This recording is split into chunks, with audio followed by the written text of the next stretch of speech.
joining us in the world. And we are so excited that, we are blessed. Let's all just take a moment and recognize the blessing that we have to be awake, today and be able to join this event.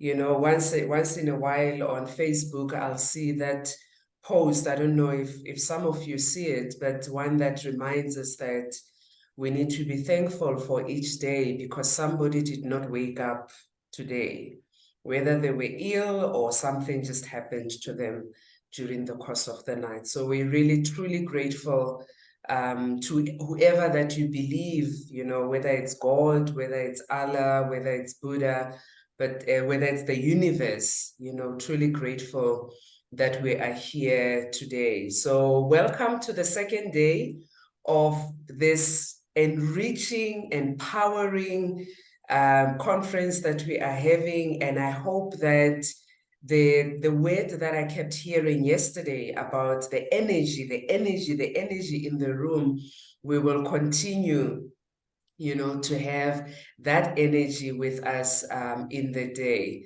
If you were not able to join us yesterday, don't worry. There will be the recording of the event that will be available on the Female Wave of Change website. If you were able to join in and out of the day, it's still okay.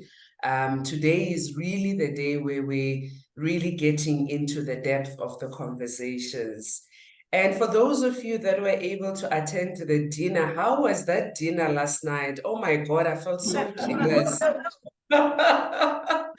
I felt so jealous when I was watching, and seeing the pictures. You all looked amazing and you were in such a wonderful, beautiful setting, that we had. And a hearty congratulations to each and every person that received an award last night. Indeed, a very well-deserved recognition to all of you.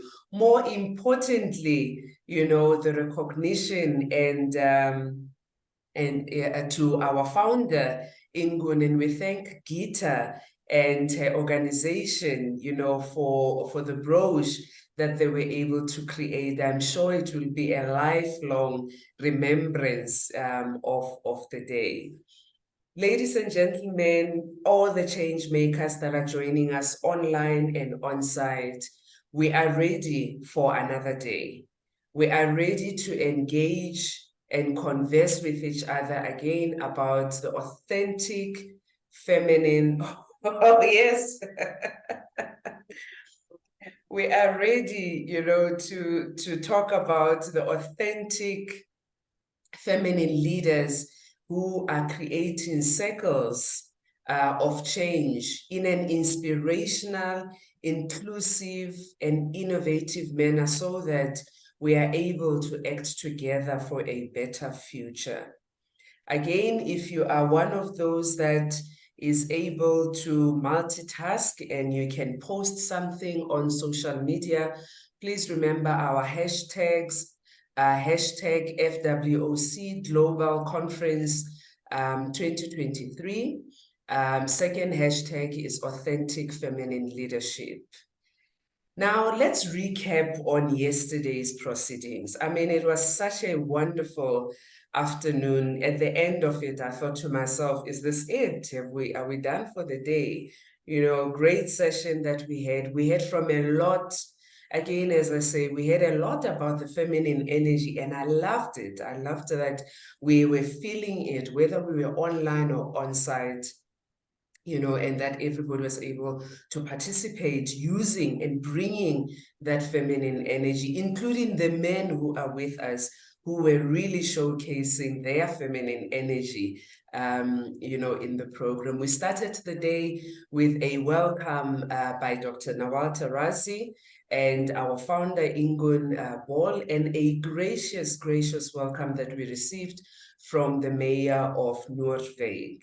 We then heard about stories of hope, resilience, taking action, reflecting on one's life, and appreciating the opportunities that we have and really deciding to take action. And those stories we had from Dr. Alice Mpofu-Coles and Mom Yvonne, and we had a couple of other participants that were also able to share their stories, amazing stories that just added to the increase of the energy in the room.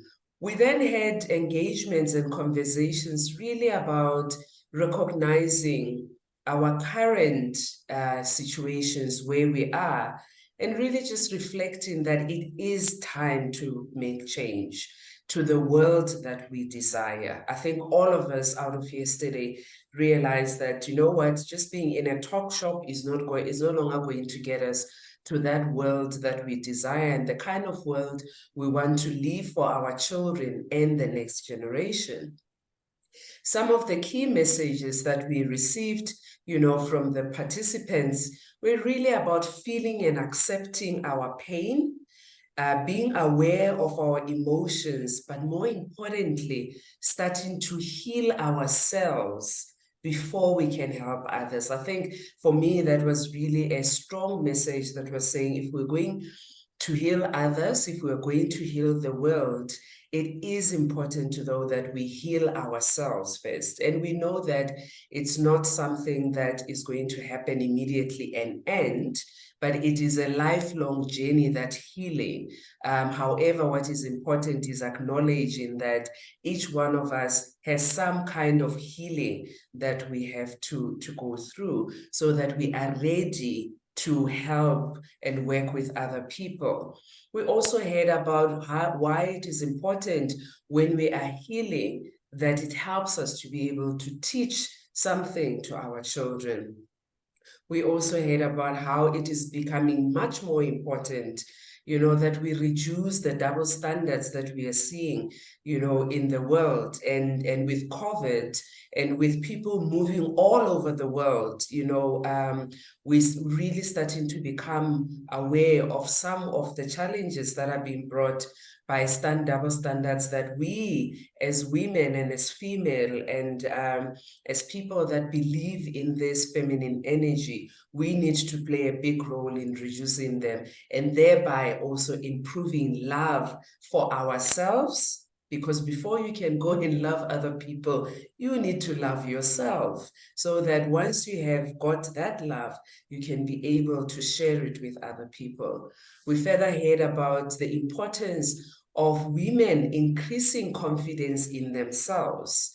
If we're going to be helping and assisting other people, we need to also be able to find the kind of confidence that is going to help us to be able to move forward.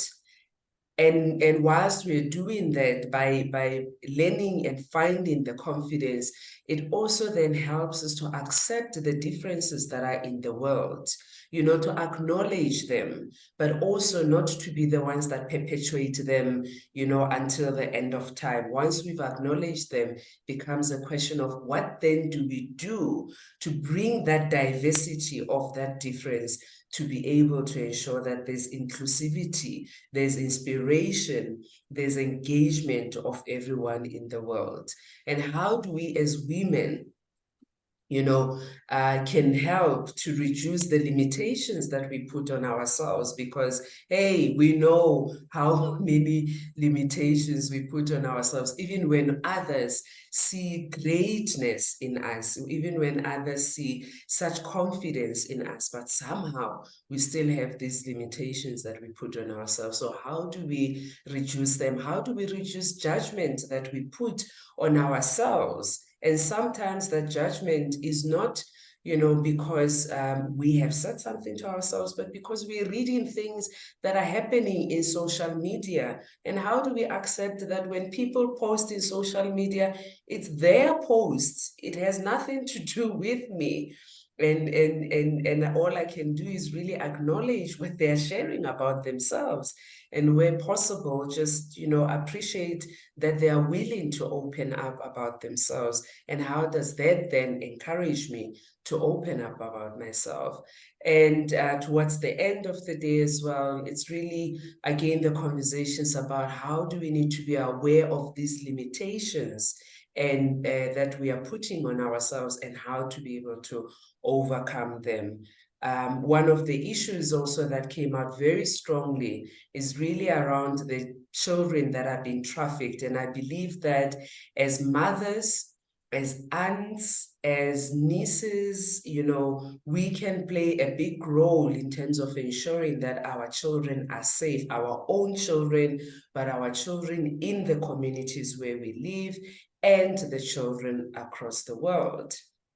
So that was a lot. Ooh, it's just me saying all of those, you know, I can feel how much was shared with us yesterday. And we closed the day by receiving a powerful message from Meboni Fatio about being authentic to ourselves and making a change one woman at a time. And how we would be able to do that is accepting ourselves even with our own imperfections, because those imperfections actually do make us to be perfect in our own unique way. And when we come together, you know, it becomes such a beautiful picture and a beautiful experience of love that we bring to the world. And of course, during the day, you know, we kept being serenaded by the awesome Miss Denise Jana. You know, what a powerful voice that, you know, she has. And the songs, Denise, I don't know who said to you you should choose the songs that you chose, because they added, you know, so much meaning to the event. So we thank you for that. And we also received the video of, you know, the dancing that was taking place during the dinner at last night that Denise was leading. So what an awesome and powerful day, ladies and gentlemen, that we had. We are looking forward to another packed day today.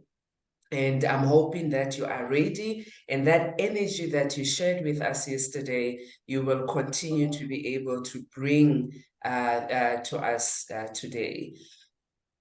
Now, one of the things I've been made aware of is that one of the participants wrote a poem, you know, about the proceedings of yesterday. So, Anke, may I call you onto the podium to take the microphone and share your poem with us?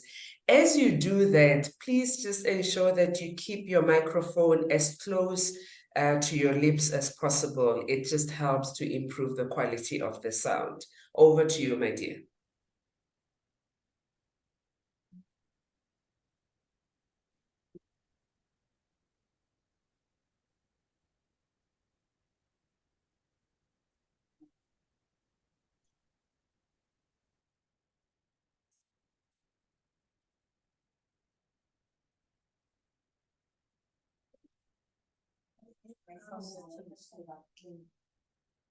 Can't multitask beforehand. Okay,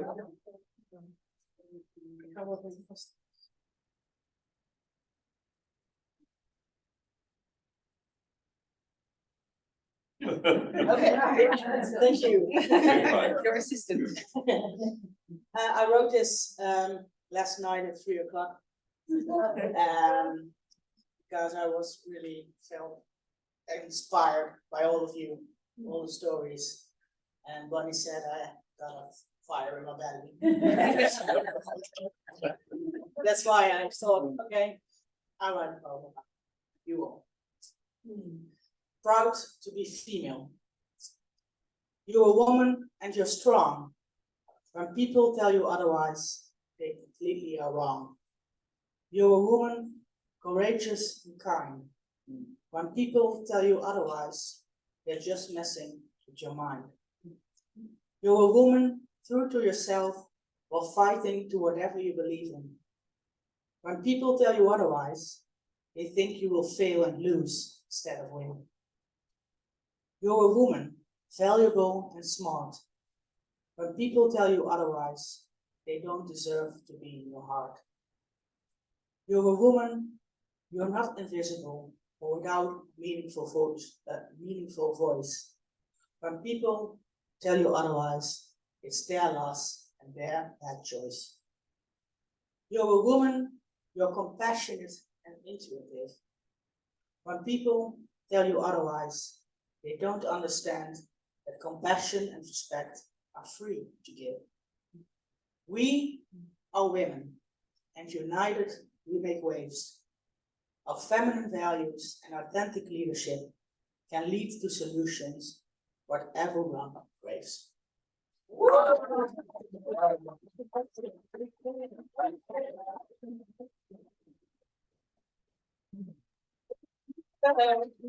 Awesome, awesome, awesome, Anke. I think we are expecting a book of poems very soon from you. You seem to have, this art and ability to share them. So I'm looking forward to receiving that, to seeing that book from you, about all the poems that you've shared. So, ladies, we are ready. I hope we're all ready for today's session. Today we will continue through our circles, and we will move this morning to our third circle. Oh, before we move to the third circle, I just want to remind us that we received an invitation from the Institute in Geneva to go to Geneva next year. So, yay, I guess the next conference is happening in Geneva in 2024. Thank you so much. And all of you, any of you are welcome to join the organizing committee to start planning the conference. So if you have the capability and the time, please come in. Let's start putting our heads together for the conference. Thank you so much. It's going to be I believe it's going to really be an awesome conference. So today, as I said, we continue with our wave through the circles, and this day we are looking at our third circle where we're saying it is time to shake things up and challenge the status quo. In this circle of change, we hope to start talking about the possible solutions, really without judgment. We acknowledged yesterday that we all come from different backgrounds with different values, and if we are going to act together, it becomes important that we acknowledge those differences without judgment, without limitations. Looking at, in this circle, we will look at the steps that can be taken to effect the change we want to see in the world.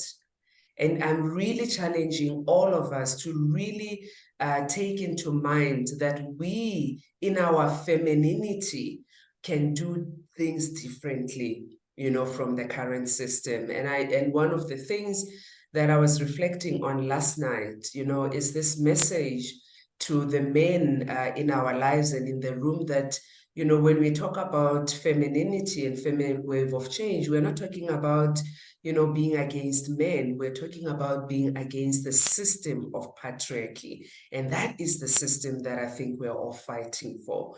And we all need to remember one of our mantras here in Female Wave of Change. It's that let's not fight the old, but let's create the new.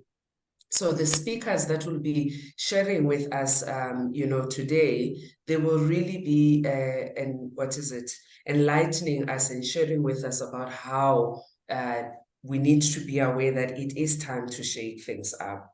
So the speakers that we have, the order may be slightly different. Do forgive us. We've had to make some changes, this morning.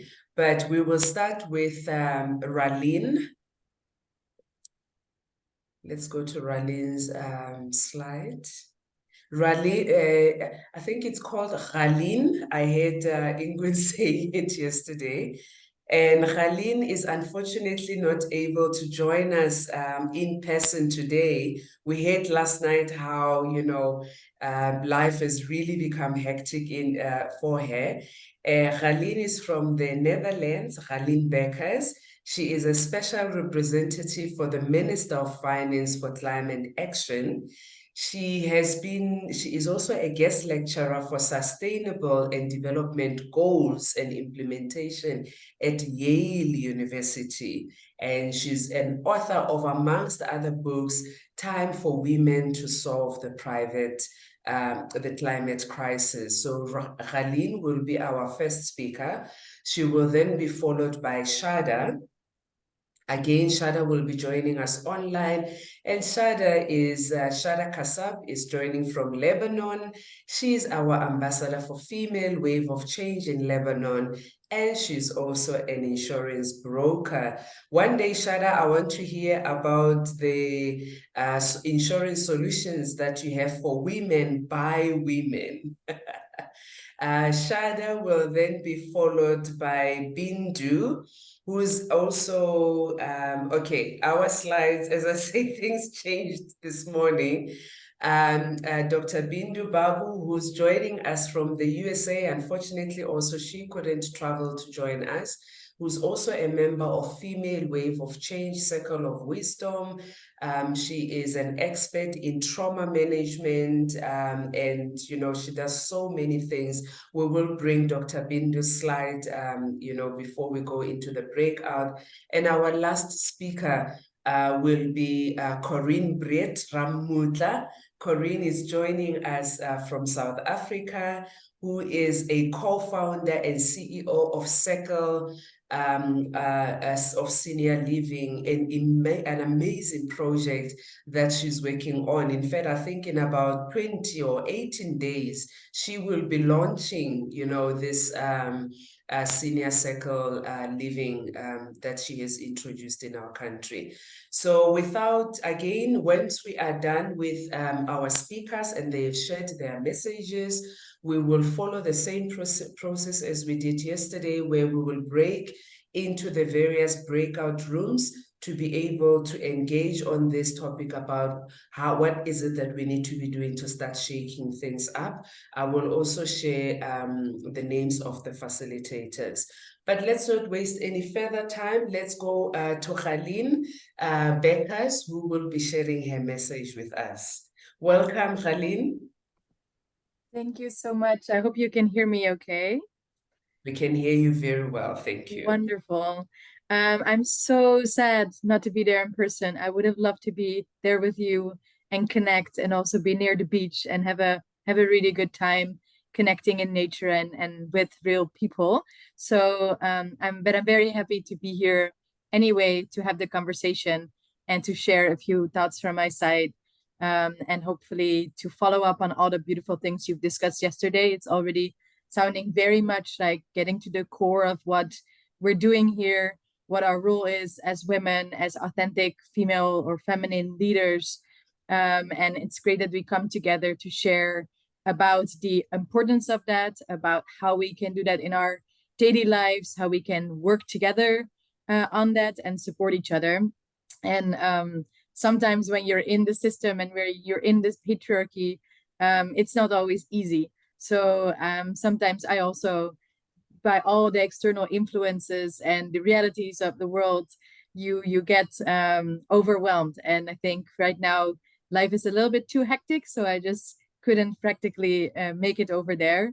But I think it's critical that we have these connections with each other to support each other also through these times, because changing the system is not always an easy personal task, and that's why we need to work together on that, because it is critical that we change the status quo and that we shake things up.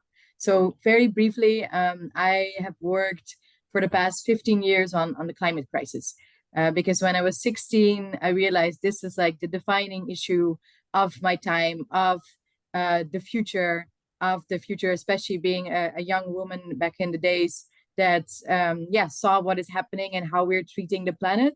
So this was a very strong internal feeling that's motivated me to not just be worried, which I am very much, but also to seek for ways to translate that in practical action. So from the age of 16, I got very active in all sorts of climate initiatives and working with people in the Netherlands, but also very much working with people internationally, eventually at the United Nations, to try to change the directions. And there's actually a very important role for women in tackling the climate crisis, which is what my recent book is about. So kan het niet langer. We can't go on like this. We need to do things differently. We need to work, address the systemic injustices and inequalities to be able to tackle this very big problem or this crisis that is defining our future.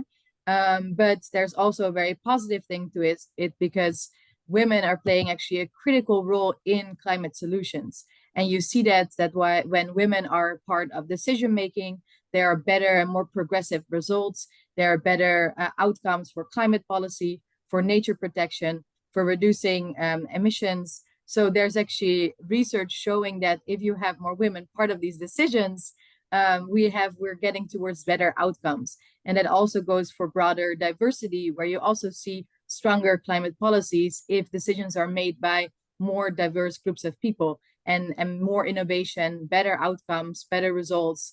But the reality is that that is not necessarily always the case.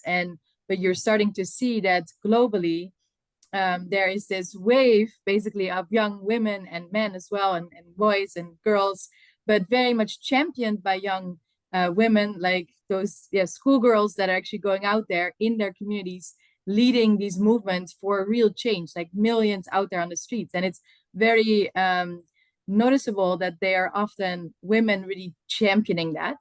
And the same goes in, for example, the economic systems that are, of course, very dominated by the old economic thinking, which has mostly been done by, old white male economists that are very dominant in how the economy is set up. But you're seeing these women emerge, and they're thinking very differently about economic systems, not just looking at it as the market, as like the numbers, but it also incorporates an emphasis on the world outside it. What actually is the economy if it's not for people and nature as well, or if we don't incorporate having a livable, sustainable future. So there's this movement of people coming into these economic and financial spaces too, that are seeing that climate and environment actually needs to be part of these discussions, because it's not just about the economy, it's about people, and it's about nature, and it's about climate, and it's about our future. And there's a movement happening there where women are really championing this change. But as was mentioned earlier, we are still in this system of patriarchy. And that's why these great solutions by women are not fully materializing. So we need like a bigger push also to change the system in which there's inequality being upheld, and where there's the masculine values that are valued more highly, and that are actually dominant in our society, in expectations of leadership, in our organizations, in institutions. And those like more the more masculine approaches are actually holding back also real change, because we can bring change by doing it in a different way. So as we look for the solutions for the climate crisis and for how to move forward to create a sustainable and inclusive society, we will need more women, but especially more authentic feminine leadership to address this challenge, because it's through that kind of leadership that we can do things differently. So you see that when women are really able to embrace those values, but also men, we can look at a different way of what are we doing here, who are we doing this for, what is really necessary, and how can we do things differently, that we, instead of focusing very much on dominance, on individualism, on ego, on exploitation, we can focus on collaboration, on focusing on the society and the objectives for the society as a whole. We can focus on caring, taking care of each other, taking care of our planet that we live on. We can focus on empowerment and inclusion so that others are really able to be part of it. We make space for emotion and intuition, because these are very, very big challenges to navigate. And it's about the future that we move towards, but it's also scary because the impacts of climate change are real, and they're more real every day. So we see also that there is need for being human in that. because it's not just about technological solutions. It's about how do we work together? How do we actually manage this, navigate these massive transformations of our society? And for that, we need these more feminine qualities to be part of the solution. And I think my message to you all is that we need you in this fight. We need your authentic leadership in this fight.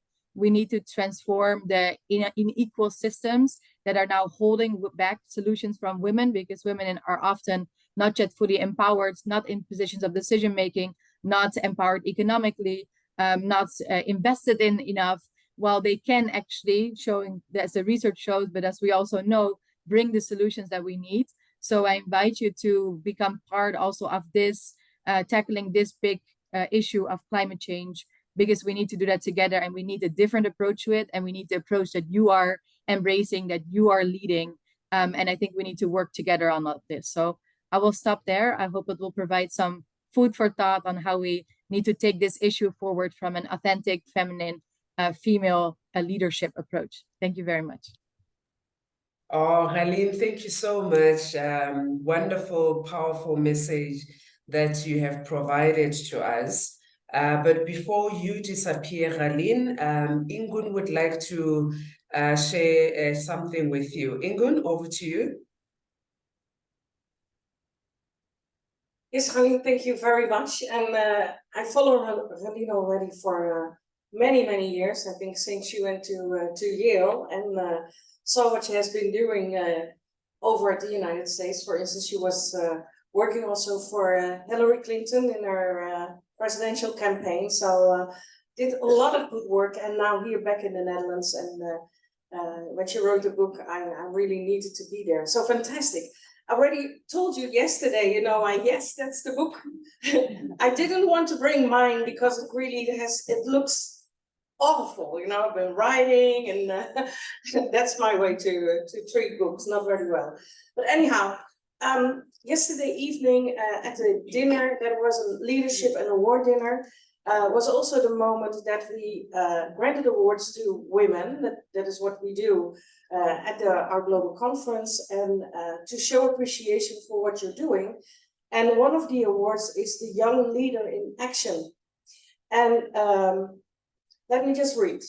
A young participant who, through applying authentic feminine leadership skills, has played a significant role in her community or in the world towards the development and empowerment of women and young girls, contributing to a better world for all.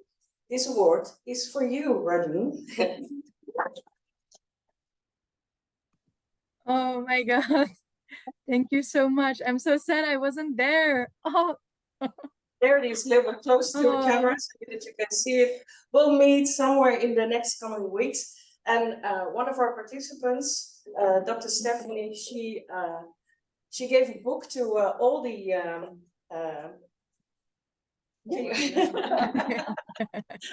to all the award winners, and you will receive that as well. Last but not least, yeah, thank you, Dr. Stephanie. And one thing we did for this conference, and I already shared it yesterday with the mayor as well. You know, mostly when you leave a conference like this, you have that goodie bag and it's stuffed with paper and all these things that you don't even need. And before you start reading everything, it already ends up in the trash, and we didn't want that. So what we did is we collaborated with an organization, Trees for All. So for all our participants, we have planted a tree in Madagascar, by Madagascar, because that is a project that was really needed. There's a lot of things happening there with the beautiful nature, losing a lot of their biodiversity. And it's a project that is run and led by women. So they earn a living, and at the same time, there's a lot of trees being planted. So I'll give you that certificate. You will get that after when we meet. And it's also for all who are here and online. So you will all receive that certificate. So that's amazing. That's all, actually. That's amazing, Ingun. Thank you so much. And also, those are the solutions we need to invest in. So as you are in your positions, please look out for these really climate solutions led by women that need the investment. So thank you so much for showing the example of what we need in this change. Thank you. Of course. Thank you. And one of the things that we also mention a lot here is self-care, taking care of yourself, fill your cup. And I know you're very busy, but this is also important for you. So we'll see each other soon. Bye-bye. Congratulations, Khalin, and glad that we are starting as Female Wave of Change. We are starting, to make the right moves. Hope you enjoy the award, and we'll see you, and we hope to see you in Geneva with us in person in 2024. Right, ladies and gentlemen, we're moving on to our next speaker in Circle 3. It's time to shake things up. And our next speaker is going to be Shada.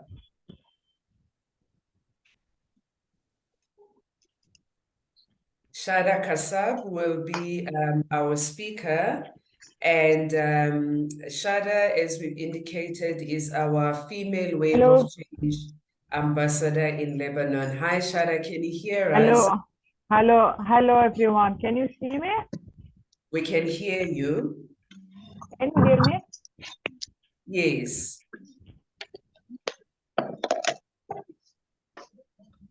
Shada is having a bit of network issues, so we're just trying to see Can how you hear me? We can hear you very well, Shada.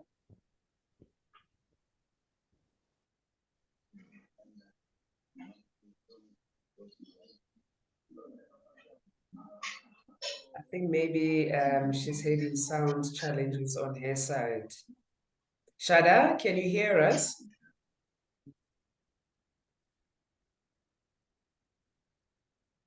Okay, let's do this. Let's move on to. Can you see me and hear me there? We can hear you clearly.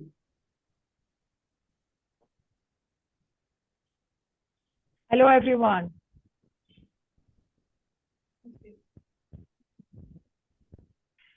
First, I would like to thank you for inviting me to speak at such an important gathering, which I'm missing a lot from around the world. This is Shada Kassab. I'm a Lebanese businesswoman who's born in MENA, Tripoli, Lebanon. Well, I initially started working with insurance companies and slowly reached out to a more social role within my community to help connect and push other businesswomen to have a higher economic standing within their respective circles. The struggles of a conservative, patriarchal society meant that a woman needs to balance between her personal freedom and the image of a stereotypical spouse, mother, sister. A woman needs to break out of the stereotypical role and fulfill her role to the perception of woman by today's standards beyond the gender she was assigned to. And with the electronic world, we can spread our voices to the ends of this planet to reclaim what should always have been our right and freedom. Well, dear, the Lebanese woman is a woman who was not born in the form you see now, but was molded out by outside factors to take shape as resilient and cunning. Even though women started running for parliamentary elections beginning in 1953, the majority of them lost the election to male rivals. During the pre-Civil War period, the first women elected to the parliament were so often the death of a father, brother, or husband who was involved in political life. As such, in 1963, Myrna Bustani was the first woman elected in the parliament in the Shuf district on the Maronite seat. She was elected to finish her deceased father's term. She served for 1 year until the next elections were held in 1965. And even though throughout the years, women have consistently been present in parliament. However, the 2022 election broke the record with women, taking 8 out 198 foods, 6.25%, a milestone, nonetheless, with 115 candidatures among the entire Lebanese population. Disproportionate representation, knowing that 31.2% of the population, of the Lebanese population, is female. Most businesswomen have created their personal work platform to empower themselves, but it's time for us to come together in solidarity and unite on one stage in the global eye. Therefore, I recommend creating small expo that will continuously revolve around the year, each month, showcasing a national front of women-led businesses to promote each other to our foreign comrades. Another suggestion would be to draw up any opportunities and needs that each of us has to create a thinking and introducing us to businesses that could help us overcome our obstacles. I hope these suggestions will bear fruit and enable us to create committees and expand our reach to other women and inspire them to take in heart their future. Thank you again for hosting me. Sobello, for insurance solutions here. Insurance, to talk about it, is first of all services. Our main issue in insurance and being a broker for insurance for the client is service. That's why I was not able yesterday, for example, to join the conference and the opening, because I had unfortunately an accident for a client, and I had to follow all the details. For women, insurance is very tough. Let me just tell this, because the man is a good driver, and woman is a good driver too. But it's very challenging to be a broker, insurance broker, in such a community in Lebanon, for example, for a woman. But thank God I have fulfilled this mission. And I'm ready here for any questions. And I would like to say hello to everyone. I'm very glad to see you all. Thank you, Sobello. Oh, Shada, thank you so much. Thank you. And you have shared such, powerful pointers and messages with us. We hope next year you'll be with us in person, because I think many of us would like to be able to engage with you and ask you much more and get more information about what is happening in Lebanon. And we are glad that you were able to provide the service to your client, yesterday. Thank you so much, Shada. There is also a recording that Shada did make. So if, we might have had trouble to hear some of it, we will also share it as part of the report when we share the report with everybody. But thank you. Shukran to you, Shara.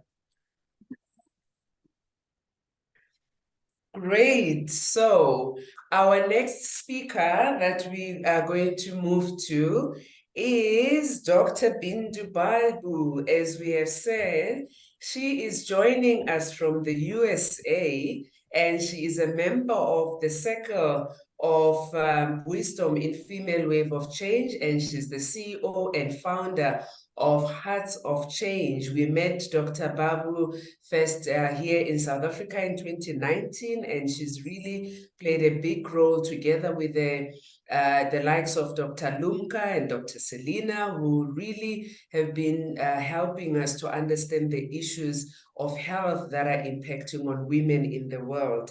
So Dr. Babu, over to you and welcome. Good morning. Good morning. Something.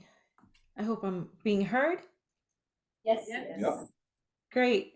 First of all, I want to say, Tabella, what an amazing recap you did. I mean, that was That was so precise, how you brought all of that together in like 5 minutes, but so impactful. And it helped me also set up what I wanted to discuss today. And I have to say, you're amazing. Thank you. That was wonderful. Wonderful. It's a joy and pleasure for me to be here with all of you. My name is Dr. Bindu Babu. For those who don't know me, I've been part of Circle of Wise Women for many years, and like Tabilla mentioned, I came to the first conference in South Africa. Believe me, my heart hurts that I'm not there to hug and hold all of you and feel the energy with everyone, but unfortunately, I had circumstances where I could not travel. And that was what my thought of discussion is. In fact, my pre-recorded discussion was about perseverance. Perseverance of what we women do to, no matter what challenges come our way, with all the roles that we have as either a mother, a daughter, a sister, a friend, a client. We wear quite many caps on our head, but we still persevere. And now we're in a generation where I had to make some certain choices, not heartfelt, but I had to do out of responsibility. But yet I'm here today to share with you some wisdom, gain wisdom, and feel the emotion of everybody in their talks and speeches from yesterday, which was very impactful and powerful, and not surprising at all at the Female Wave of Change conferences. Not surprising at all. As I sat and listened yesterday about healing from trauma and moving forward and giving that love to others when you feel the love for yourself, hearing about being against the masculine system, masculine energy, feminine energy, I do want to touch upon, and then Tabula mentioning about social media, I do want to touch upon where we start with that change of impacting the change of masculine energy, or changing the system, or changing, and whatever we do, whether it's healing or putting our leadership forward, it always has to begin with the way we perceive ourselves. No matter what, whatever you do, you must learn to perceive yourself in your authentic leadership, self-love, peace, loving your flaws as well as your goods, and knowing the value of who you are, and that what you are may not be what somebody else accepts, or what you are may not be what somebody else likes, or what you are may not be what somebody else wants from you where you can't fulfill, because those are not your authentic qualities. And what happens with social media, such as Facebook, which I call personally fake book, many people look to post their insecurities and their issues to get validation through those likes, that they are important because they live this kind of a lifestyle, or they're important because they've achieved so many different accolades and so forth. And that is their insecurity, which they need that support, because unfortunately many of us really care what other people think to make who they are. And once we understand our power, once we understand that we are loved, no matter what other people think, that is what's going to bring change to the world. And I'm going to quote Michael Jackson. It's when you sit and change who you are, the man in the mirror, is when that domino effect comes, where what is it that she's not upset about, or she's not feeling insecure about? Why is she giving that kind of an energy of positivity despite all the negatives that may have occurred in her life or perceived in her life? What is it that makes her tick? And that's how people follow through, where you are your strong, authentic, feminine energy. And that feminine energy is not by being masculine. Unfortunately, many women feel that if you are acting strong in the masculine energy of a man, or if you speak like a man at a meeting, due to the equity and due to the equity of policy, money, pay equity, and so forth, that you can compete in this world and be like a man, then you would be successful. And it's so important to understand that no, you must be your feminine self, your feminine energy. That's why the universe, God, whatever you would like to call, gave you that. That's why there is a difference. A man is stronger physically. I mean, it's scientifically made and proven. It's about you being who you are in your vulnerability. That means your vulnerability is your strength, in the person that you would like to bring with all the feminine qualities of who you are, and to believe in yourself. And that self-confidence is what's going to make that change. You have to bring the feminine energy on the table, and people are just going to have to accept it. There's no change of who you are for somebody else because they don't like it. You have to show your empowerment. You must stand there and be like, no, this is who I am. This is my feminine energy. This is who I love myself. I may not have everything that you may like. I may not have everything that you may expect from me in whatever social, cultural beliefs that you were born with and you've learned, but it's not my job to teach you to unlearn your biasness or your thought process. My job is to come forth in front of you as my authentic self. And that's how we start making the rippling effect. And that's where Female Wave of Change represents. It's that rippling effect that we keep bringing forward of who we are, not looking at social media and saying, well, that person did this and that, and no, it's good for them. Good for them. But remember, as somebody, you all may not see it, but I see the text, Vulnerabilities was written by Annie. Yeah, your vulnerability is your strength. It's your strength. It's okay to be vulnerable. The hardest thing you can ever do is to be vulnerable, but to know that your strength is your superpower, to know that you can be vulnerable and be proud of it, to know that you are in your authentic feminine energy is what's going to impact change. And that's the time where we shake things up. So thank you for having me. It is a pleasure. I can't wait for Geneva. Hopefully I will make it and be part of it, to hug and hold and feel and jump with everyone. I remember the feeling I had in South Africa, and it is such an impactful conference. And I wish you all tons and tons of blessings and love. Thank you for having me. Dr. Babu, thank you so much for your message. Such powerful message. I love what you've said about your vulnerability is your strength, you know, and the sooner we all get comfortable with our own unique vulnerabilities, the sooner, you know, we're able to convert that to the strengths. Thank you so much. And yes, we look forward to meeting you in Geneva next year in person. So our last speaker, also online for this session, is Corinne, who's joining us from South Africa. Corinne, over to you, my sister. Thank you, Thobelo. Good morning here from South Africa, or shall I say good day, in respect of all the different time zones, to all the change makers. First of all, let me just double check. Can everybody hear me? Thobelo, maybe you can just clear and audible, my dear. Wonderful. I mean, as I'm sitting here listening to Dr. Bindu and the speakers ahead of me, I cannot help but just to think how great is God. Apart from the fact that Dr. Bindu, I think you stole my introduction.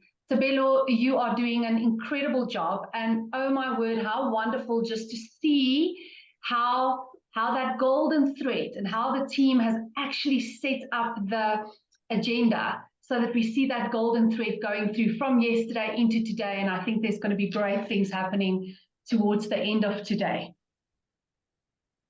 3 weeks ago, I had the blessing of attending another female conference here in South Africa. And I shared this with Thobelo. One of the speakers actually said, ladies, all around the world, we are not as different as we think we are, but each one of us are really unique. that was something that was profound in that moment. Because see, when Ingun and Tabelo asked me to be a speaker, that imposter came to sit right on my shoulder and actually got into my head, thinking, you know, why me? There's women with stories that's much more impactful and impressive than mine. See, in my head, I kept on thinking I have to have a story of extremes to be able to share, because otherwise it's not impressive enough. And when I listen to the speakers saying we are not as different as we think we are, but we are unique, in that moment, I realized that the theme of authentic leadership, together with our own uniqueness and the skill of storytelling, just maybe there's someone in this room of change makers that needs to hear my little unique story in order to take that first step and really become a change maker. So, Madam President, Ingun, and the whole board and circle of advisors within Female Wave of Change, I can tell you the reason why I'm not in the Netherlands today is because after 5 years, 2 months, 8 days, 174 no's and 2 yeses, I'm 10 days away from opening up what will be a brand new way of caring for the aged in South Africa. The drop has landed in the ocean and the wave of change has started in senior living in South Africa. Now, I can talk to you for hours about senior living, but Tabelo told me, Karine, you've got 7 minutes. And I think in my introduction, I've used 2 of the 7 minutes already. So let me get going. It's profound how what Dr. Bindu just said is actually exactly what my story is about. As I said, ladies and gentlemen, it's not a fancy story. It's a story of an individual that has had this immense, clear vision 5 years ago. And I've just walked in faith, one step after the other. I want to share with you, and you'll see the similarities between what Dr. Bindu just said. I want to share with you what has been my own personal biggest challenges in this journey. The biggest one, I'm going to say it again, and I think all women, and actually in my journey I've realized men as well, struggle with this imposter, the self-talk, where we tell ourselves we're not good enough. We tell ourselves we can't be here. I don't have the presence to make a difference. So in this last 5 years, probably my biggest challenge was dealing with that imposter and doing the self-talk all the time, saying that I am worthy and I actually do have the skill to do what I've set out to do in this aged care, retirement, senior living space. The second thing, ladies, you will understand this. The day when I decided to become an entrepreneur, I made another very big decision, and that was to actually be a wife and a mother first, and to set out on this journey and be a change maker of note. And wow, is that a balancing act? The only thing that happened, you see, if I talk to friends that are executives, I so often see that they, you know, that something's got a gift. Something has got to give. Apologies. For me, the only thing that this meant was I'm no longer part of the 5 a.m. club. I'm actually part of the 3 a.m. club, because we just have to get everything done. But I have made the decision that my husband and my daughter comes first, always. And in being faithful in that, I think God just makes sure that other doors open when and if I need them to. Another very hard thing for me was to know, I mean, you can imagine in 5 years, hearing the word no 174 times, never hearing no before. was knowing when the yes wasn't right, and actually kindly decline the yes when it came. So see, ladies, I firmly believe that God has given us a sixth sense, and we have to walk away when the yes is not congruent with our values or with a vision that we've been given. And then Dr. Bindo, wow, did you say it? The big challenge was knowing that I don't have to act like a man in a world that is really dominated by men. I have found that bringing my unique femininity has actually, over time, allowed my male counterparts to respect me more. And I just made sure that I kept my unique femininity around the table, in conversation, in debates, in negotiations, and that has served me well. And obviously, the last one is to keep my emotional tank full along the way. 3 a.m. mornings, fighting the battle. That's been a really big challenge. Now, I often get asked, how did you do this? Ladies, I'm not an overnight success, right? It takes years to become an overnight success. We all know that saying. But how did I get to this point? And it's not fancy. It's not the day when I got my degree or the influential person that I met. It's as simple as the following 3 things for me. You see, and unfortunately at this point, I have to quote Matthew McConaughey. I'm sorry that I'm quoting a man, but his words has really stuck with me for many years. And it's 3 things. That's something to look up for, something to look up to, something to look forward to, and something to chase. My something to look up to has been my faith, has been God. That has been my number one. A vision so clear can only be from a higher power. And in my case, I believe my vision has been from God, and I had to be faithful. Second of all, that's something to look forward to, my husband. My husband, I look forward to seeing him every day, because you know what? He's a man of God.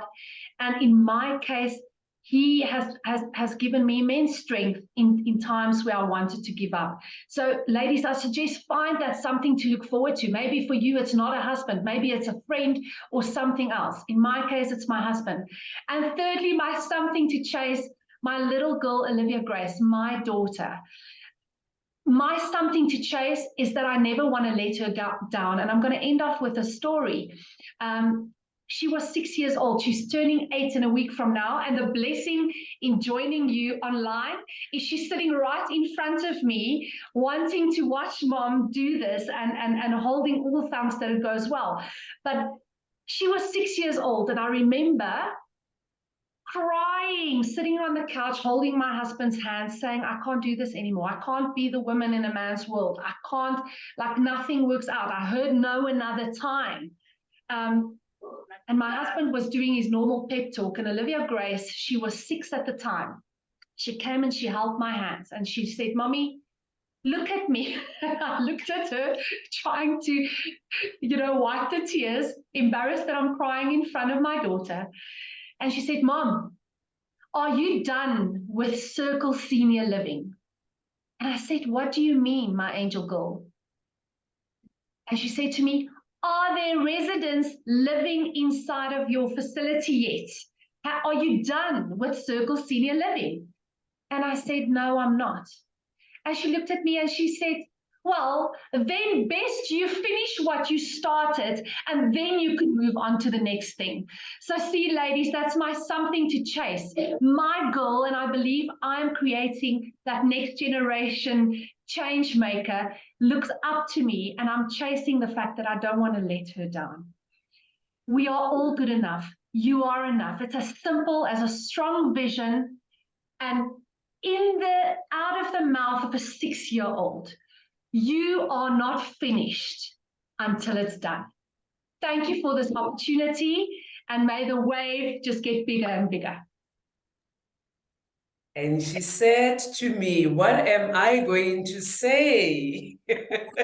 And there, I will remember that question. Are you done yet? Thank you so much, Corinne. Thank you, Bindu. Thank you, Shada. Thank you, Ghalin. Such powerful, such diverse stories that you have been able to share with us. Ladies, I've loved it. We know we could have continued, to hear more from our speakers, but time is no longer on our side. So we're going to rush into the breakout sessions.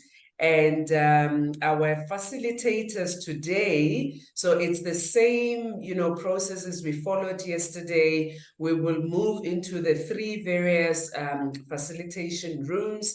First one, room 1, it will be facilitated by Hellenic Arigro. The second one will be facilitated by Dr. Lumka Maneli. The third one by our female our Circle of Wisdom member, Mary Jane Joy. Hi, Mary Jane. It's been Roy. It's been a while. And on our online, hey, Petty, will be led by Petty Washington. So what we are having now, it is 11:16, ladies. Let us be back in the room at 11, after 25 minutes. We will be back in the room, so that will give us about 11:41 that we will be back to be able to receive feedback from our facilitators. Ladies, go ahead and share that energy in the breakout sessions. Thank you so much, and I'll see you back at 11:41. Wanted to see from environment we heard, mental health we heard, leadership we heard. Now we want to hear from your own perspectives. As we said, we want to shake the things, we want to shake up and challenge the status quo from your own perspective. We have seen our speakers telling us from their perspective, how can we start? And now we want to hear from you. So let's go up into our breakout rooms, and we will be back online, Patty, with you and your online room as well, so that we can hear first from the online and then from the on-ground breakout rooms. See you in 25 minutes, okay?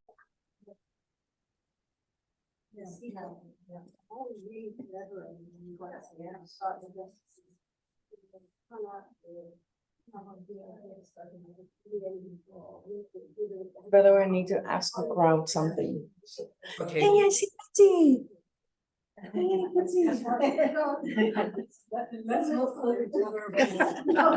have to go back. Patty, we're trying.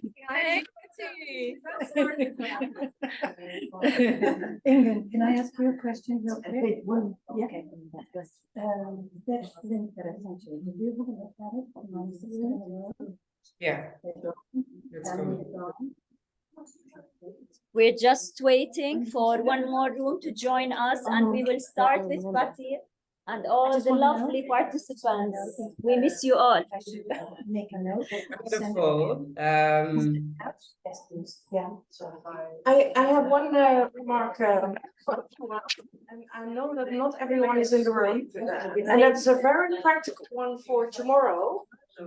Those who are flying out tomorrow and need transportation, can you please contact Mark? Somewhere there. She wants to know, so that we know when you're flying, what time you're flying, etc. There's Marta. Marta. Hello, Marta. So please contact Marta, and also those who are staying here tonight and you want to go out to dinner somewhere here in the area, let her know as well. Yeah, so that we know, especially with weather like this, we need to make reservations. Okay. Okay, wonderful. Oh my God, I heard some of the conversations and it was just amazing. So we are getting back, and we are running 15 minutes behind our schedule. I am not, particularly too concerned, but I'm just wanting to make you aware of it. So as we provide the feedback, if there's something that another group or another facilitator has shared, just highlight to us the unique notes. So Nawal, let me hand over to you to help us facilitate this. Thank you. Thank you, Tubelo. Thank you, everybody. We have almost everybody here. We're still missing a few ladies, but we will go ahead and start with our online participants. Patty, thank you. You are awake early today for us from the US. Thank you so much. And I am sure you had a very exciting breakout room with the lovely ladies with you. Please let us know briefly what were the main points that were discussed regarding this circle. Okay, it's time to shake things up and challenge the status quo. How can we shake things up and challenge the status quo? Go ahead, Patty. Well, thank you, everybody. It's good seeing everybody. Hello. I asked two different questions. First of all, what have you done and how is it different? And we had the most amazing women, of course, in our group there. And we covered everything. We're taking care of the kids, we're taking care of the adults, we're taking care of finances, we're taking care of the seniors. These women are amazing doing everything, in all different places and just all the different ideas and foundations where they've really gotten out of their comfort zones and really making a difference. So then the next question I asked is, what can Female Wave of Change do to affect the change? Because I think that's really important. And the biggest thing that people were saying is networking. We need to network. We need to know what each other is doing so we can be, number one, our support. And number two, we can help with different things on different ways. We also talked about our program with the Female Wave, and the leadership program, Women Leading. If they can take that class so we can come together and learn more things and really make that a big part of Female Wave of Change and really bring in more and more people so we can network more and sharing each other's books, because we have so many authors. And that's a way that we can really learn what other people are doing, who they are, and really reaching out to each other. And don't worry about, a lot of times we get a little nervous about, I don't know if I can talk to that person or this person. Well, trust me, I have been there and I have talked to most of these amazing women, and they are so approachable and really want to work together. That's why we're here. So that is our biggest thing, is really networking and coming together and being our tribe. Thank you. Thank you, Kathy. Very important points indeed. And now we will hear from the other breakout rooms. Helen, would you like to share with us briefly what happened in your breakout room? Yes, please. It's time to shake things up and challenge the status quo. Hi, we had a very difficult discussion. It got so complicated, I was wondering if I was going to be able to share any of it with you. And that was the point, that we got into the real discussion about how complex disrupting the system can really be. Because one big point made right at the beginning is that there is a really big need for us to reconsider the way we think about sisterhood. We need to show up and stand up against injustices that we see other people face, but also when women are facing injustices. We tend to get a little bit critical. Maybe we even envy, feel jealousy, struggle with what we don't like when we see other women in the world becoming ambitious. There's been a lot of talk about ambitious women getting criticized. And so we started inquiring into sisterhood and why it sometimes doesn't work. So now you understand why this became complex, because of course it was brought up that what happens if we could maybe stay quiet when we don't agree with something, or when we don't agree with another woman, instead of getting aggressive or badly behaved, or maybe talking behind her back, which in fact is a very strong research that's been confirmed, that women are actually each other's worst enemy when they get into very ambitious spaces. That there's a lot of critique women have against women who take positions of power and leadership, and a lot of scientific research around that. In fact, from an amazing lady here, Dr. Diane Beverlander, did all her research on this. So the question is, how can we stand up for each other wholeheartedly, comprehensively, every single time? So, of course, the issues that started to come in was what happens when we are in conflict, when we disagree with each other, when there are racial comments, when women of color step into the space and somebody mistreats them. Other women may stay quiet. And that's a problem. And how do we address that problem?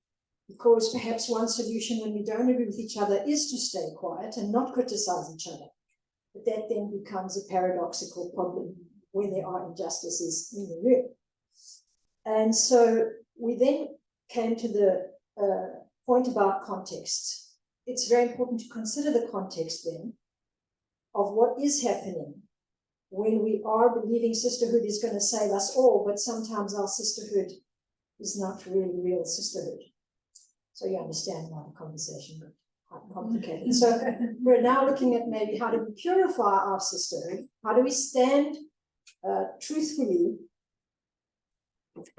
One of my group members was at the room while we were talking about some very important aspects of that. So how do we purify sisterhood? Maybe there's a way to resolve the conflict with being more individual, in person-to-person conversations when we have problems with each other as women, to not ever address the issue in front of others, because that tends to sometimes sideline us and make us go against or be seen as against each other in front of men, and this becomes problematic. Am I going on too long? I am, okay. And then, of course, the invisibility issue. How do we deal with making ourselves invisible then, if we stay quiet? And sisterhood has no color. Color problem when we have sisters that don't speak up for us. Maybe we need to then go to the men and get allegiance and alliance from others, the brotherhood that can support us in those moments as well. And so we came up with two very interesting points. One is a very interesting idea of maybe using a paradox intervention. If you want to know more about it, go and ask Dr. Celine and Charmaine. And maybe connection and really standing for the true collaboration we think sisterhood is supposed to hold. How do we really collaborate with each other, even when we have our own biases, our own prejudices, our own envy, our own jealousy, our own issues? Thank you. Thank you.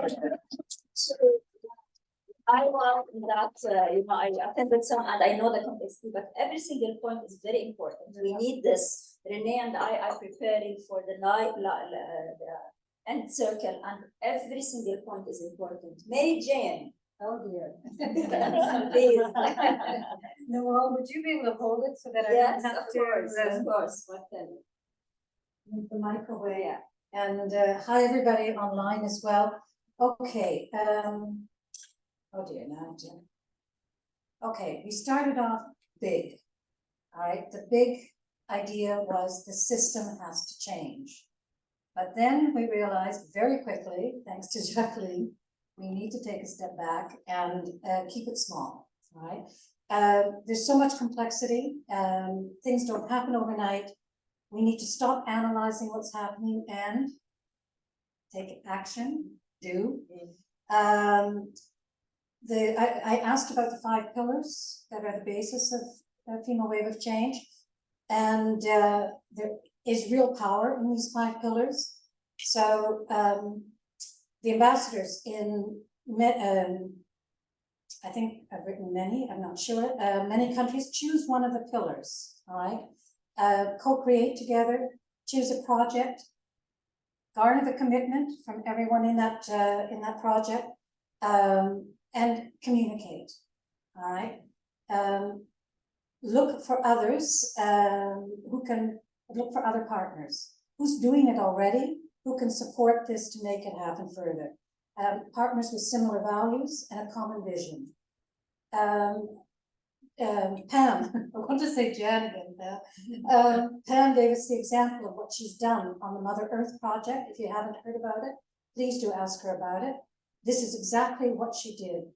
Focused on one area, and now it is flying, all right? It's taken wing. Show examples of work that's been done in all the countries.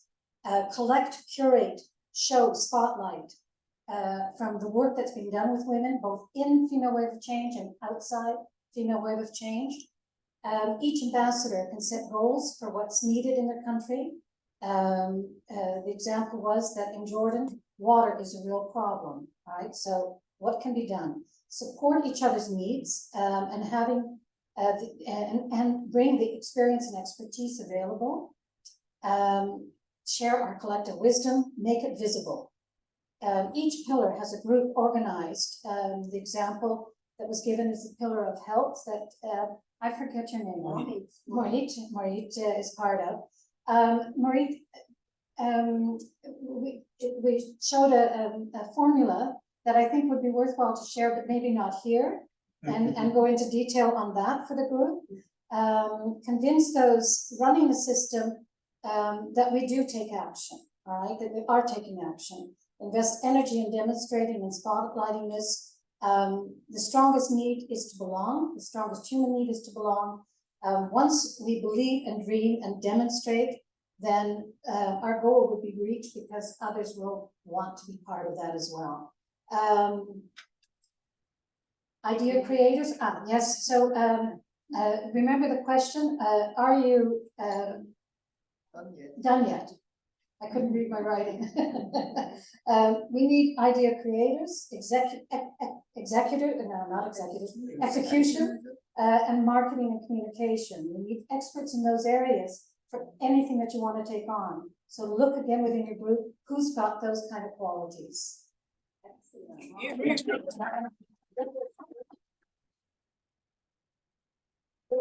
Thank you very much, Mary Jane. Yeah. Thank you, Helen. Thank you, Patty. You are giving us really heads up for many great changes.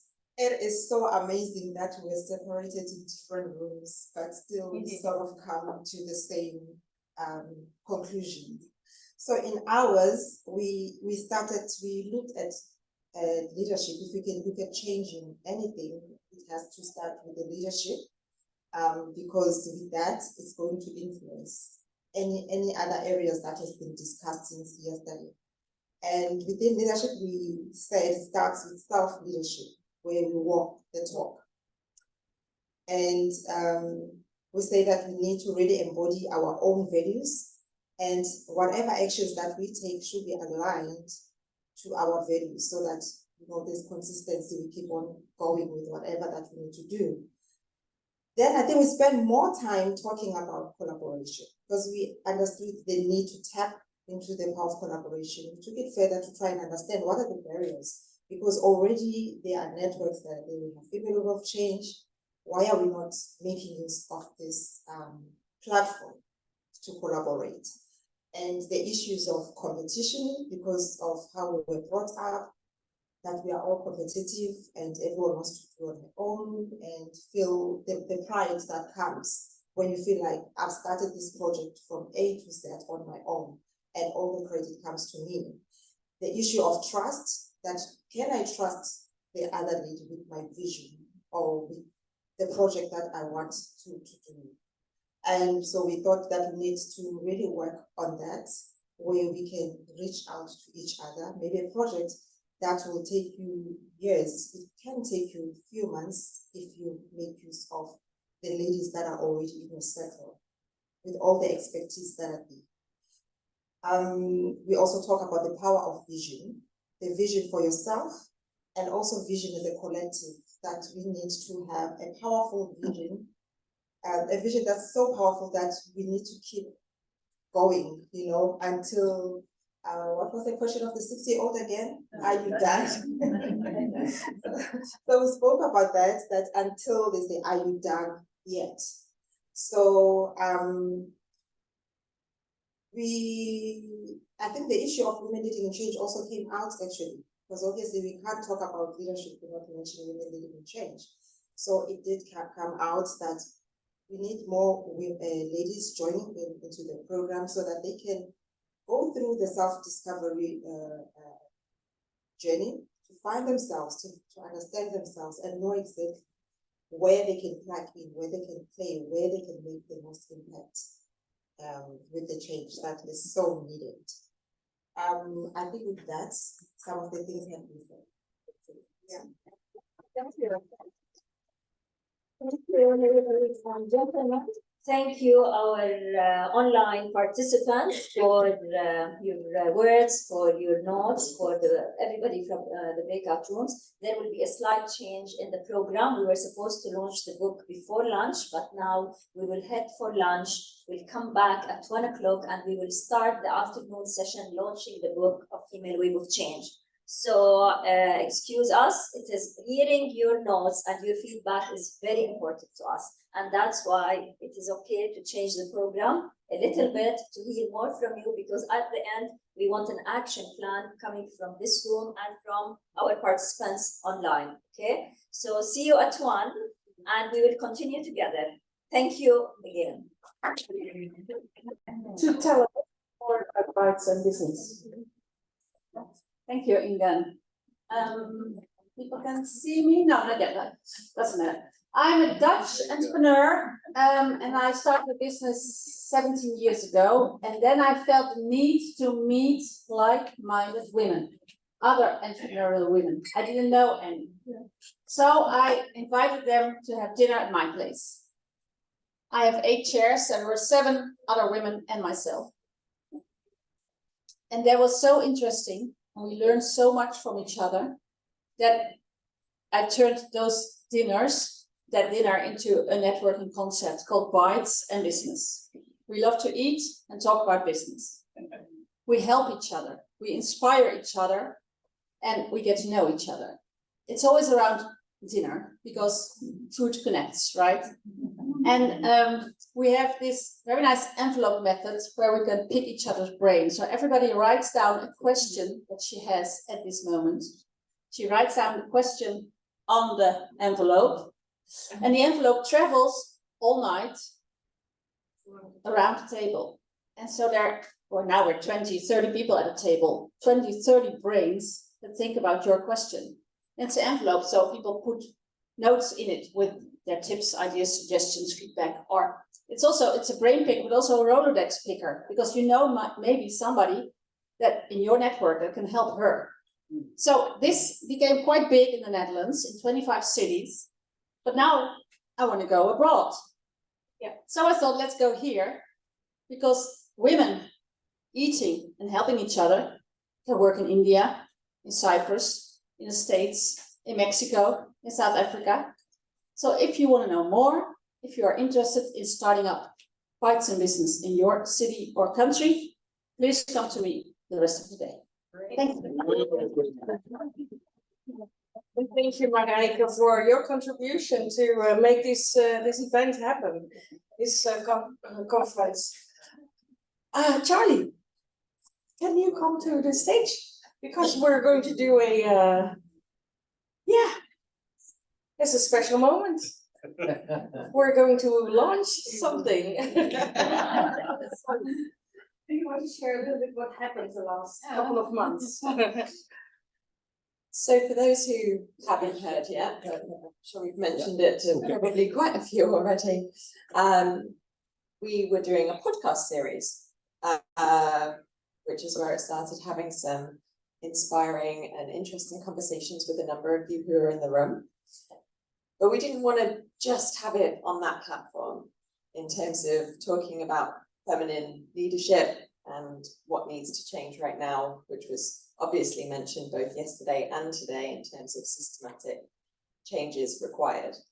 So we've also captured a lot of that knowledge in written form. So we've written a book, but it's not a book to read, it's a workbook. The intention very much is that it goes through different parts, which have all been mentioned by the different groups: collaboration, integrity, empathy, vulnerability, yeah, all of them, with the intention of supporting and encouraging everyone to start on their own journey. So it's really there as a starting point, a thought starter, And yeah, it's capturing all of people's knowledge who have been in the room, who've had inspiring conversations also with Ingen and Mum Yvonne on the podcast as well. So it's on Amazon. Yeah. Yeah. Thank you, Charlie. And everyone knows Charlie is also one of the board members. Yes, we did write that book. And well, first of all, I want to thank Mum Yvonne. She's probably somewhere online for the podcasting that we have been doing. And Charlie and Mum Yvonne for really start writing that book. And that is really, that's fantastic. Tabello, can you maybe show the book? Because, and Elsa B for doing even more work on making that happen. And it actually was uploaded on Amazon on the 8th of September. And we hoped, of course, that we would have the proofreads here today. They're going to arrive on Monday. How frustrating can that be? You know, that is, but anyhow, the title, Unleashing Your Potential as an Authentic Feminine Leader. So it's a lot of tools. And what I always say, it's the most empty book that we have ever written, because we have before done ebooks and they were filled with stories. And this time we said, well, you know, we want stories. But we want people to write their own story and not, again, all read all our stories.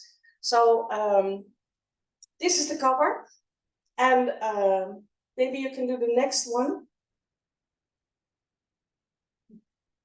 Yeah, so we have the text, not too much text, really not too much text. And we took quotes from all the podcasts. So everyone who has been on one of the podcasts has a quote there. We need to stop talking about strong women in leadership and instead talk about authentic women in leadership, because those are the women we need to make positive change. So that is now, well, oh, and go back one more, because I like that one from Robert, starting with leadership. We do not fix the women, we need to fix the system. And then the next page is a lot of space for, you know, someone's notes. And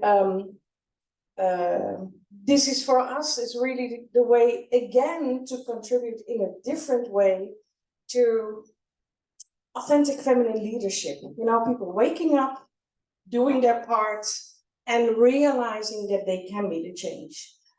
I do recommend, and that is really, I do think that this works up to the Women in Leadership program. So I do really hope, and that is, you know, just one of the ways that we can do it, that women who have gone through this this workbook, that they take that next step and say, okay, let's do Women Leading a Change as well, because that is where we really have to dive deep. And that is something that we have heard over and over again the last 24 hours. I have here, if you just want to see it more in real time, it's the cover. And that's all I can offer for now, but it's, it really looks fantastic. It's really notebook size, and really happy. It's, you know, and that is what you see on the slides. It's again in our own colors, and it's our own way of writing this whole story. So that was actually the only thing that I did, so that we did. So going back to our already long list of what we have done, the Female Way of Change workbook. So probably next week, when we have uploaded it, we'll send out the link to the Amazon site. And please buy it, because we do, and don't wait 2 weeks, just buy it immediately, so that we end up on the bestsellers list, because we do want to reach out to more women, of course, and write your feedback, your comments, however you, yeah, so that your review, so that others can see how it works. Noelle, next step. Thank you. Looking forward to the book. And now, ladies and gentlemen, we are done with circle 1 and 2 and 3. What we are looking forward now is not a circle, it's a bit different. It is, we are the ones we have been waiting for. We have 4 lovely ladies who will be talking to us about their achievements, their work, and how they did it. They are going to give us the bright side of the woman, how despite all the challenges, we've heard of stories, but now we are going to hear more of these stories to show us that we are the ones we are waiting for. Tebello, please introduce our lovely speakers. We have 3 with us here and 1 online. Tebello, please go ahead.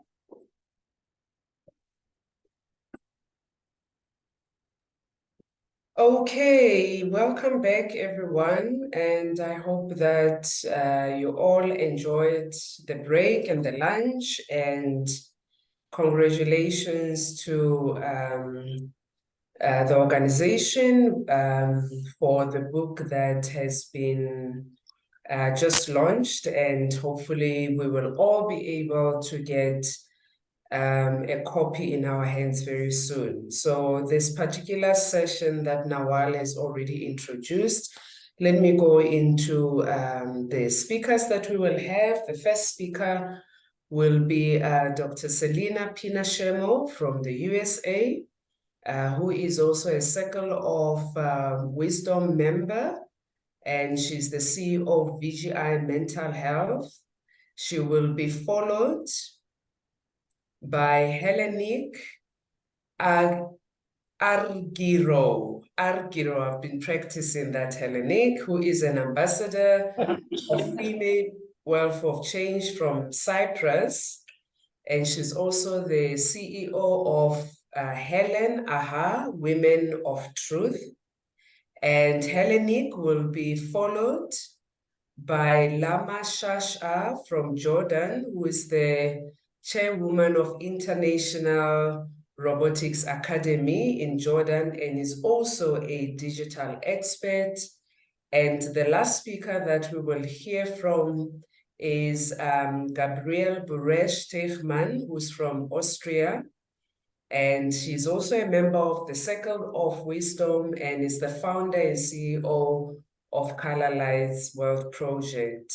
After they have shared their comments, the floor will be open for questions and answers. So Dr. Selina, over to you.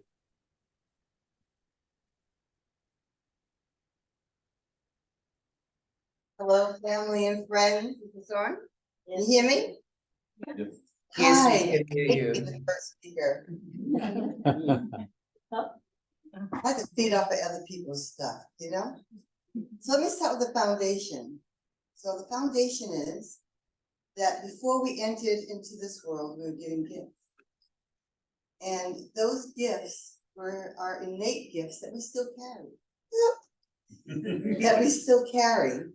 And those gifts came to us through God, as I agree with our Karina. Is it Karina? Yeah. Who really just took a lot of what I wanted to say away, but that was beautifully done. So I'll receive it.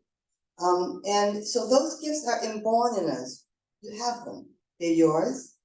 No matter what people do to you, what happens in your life, they can't take that away. It's your gift. You just have to learn how to unwrap it. You can find it in all the other kinds of exposures and experiences that may have tried to take it away. And those gifts are also what makes you unique and creates that passion. So when you're going through your life's journey, my life's journey was to probably shut down at 8 years old when my mom and dad decided they were going to divorce. And I didn't go to school. I have no idea what happened in 4th to 8th grade. But before that, I was an A student. My parents were very proud of me. So things happen in our lives that take us away, that move us into different places and takes away our gifts. So many times these gifts and these uniquenesses are saturated by exposures and experiences that are unexpected. So in my book, it's over there, 5 Keys to Emotional Oneness, the Emotional Detox System. I talk about the emotional intruders.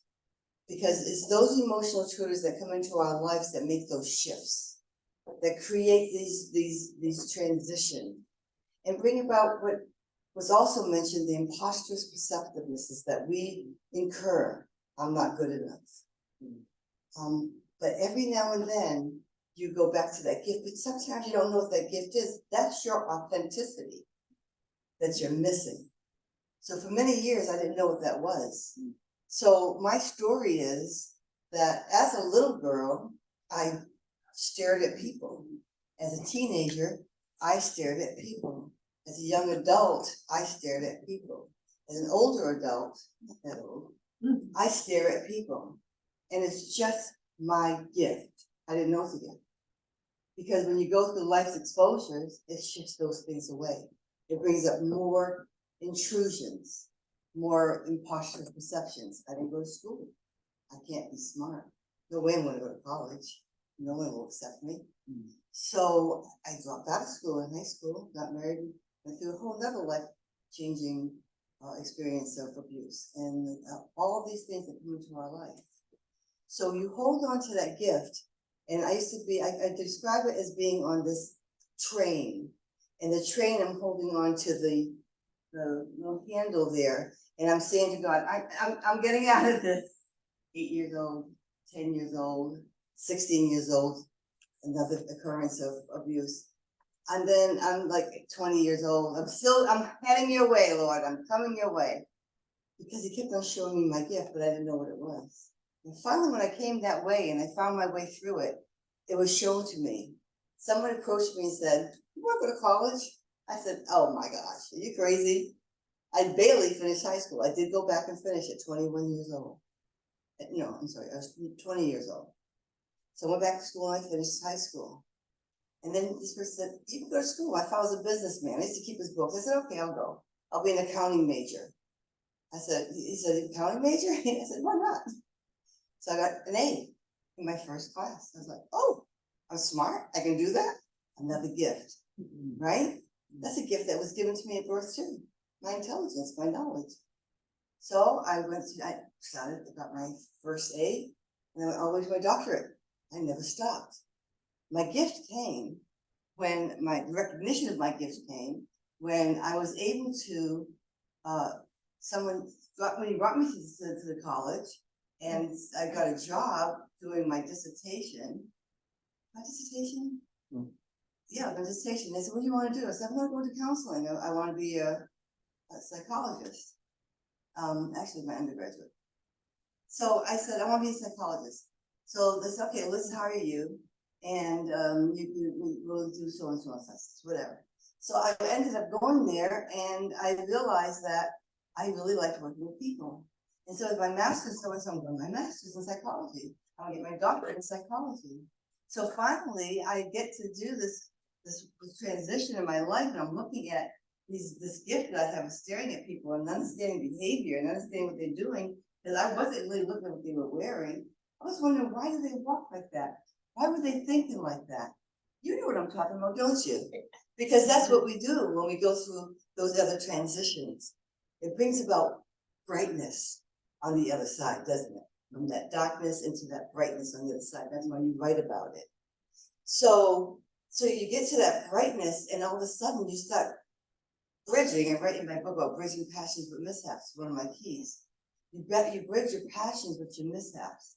So your passions are my gifts.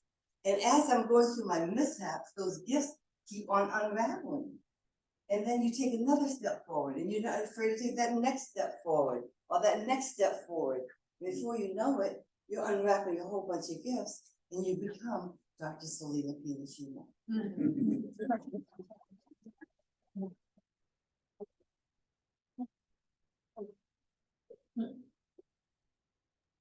Thank you, Dr. Selena. We are the ones we have been waiting for. Yesterday, England started off this amazing conference talking about 7 years of achievement and challenges. And today I want to talk to you about 7 times. In neuroscience, it's explained that we need to repeat a new word 7 times before we will remember it. And even when we look at a new behavior, we want to change a bad habit, New Year's resolution, we want to do something better. We have to do it 7 times to do it differently.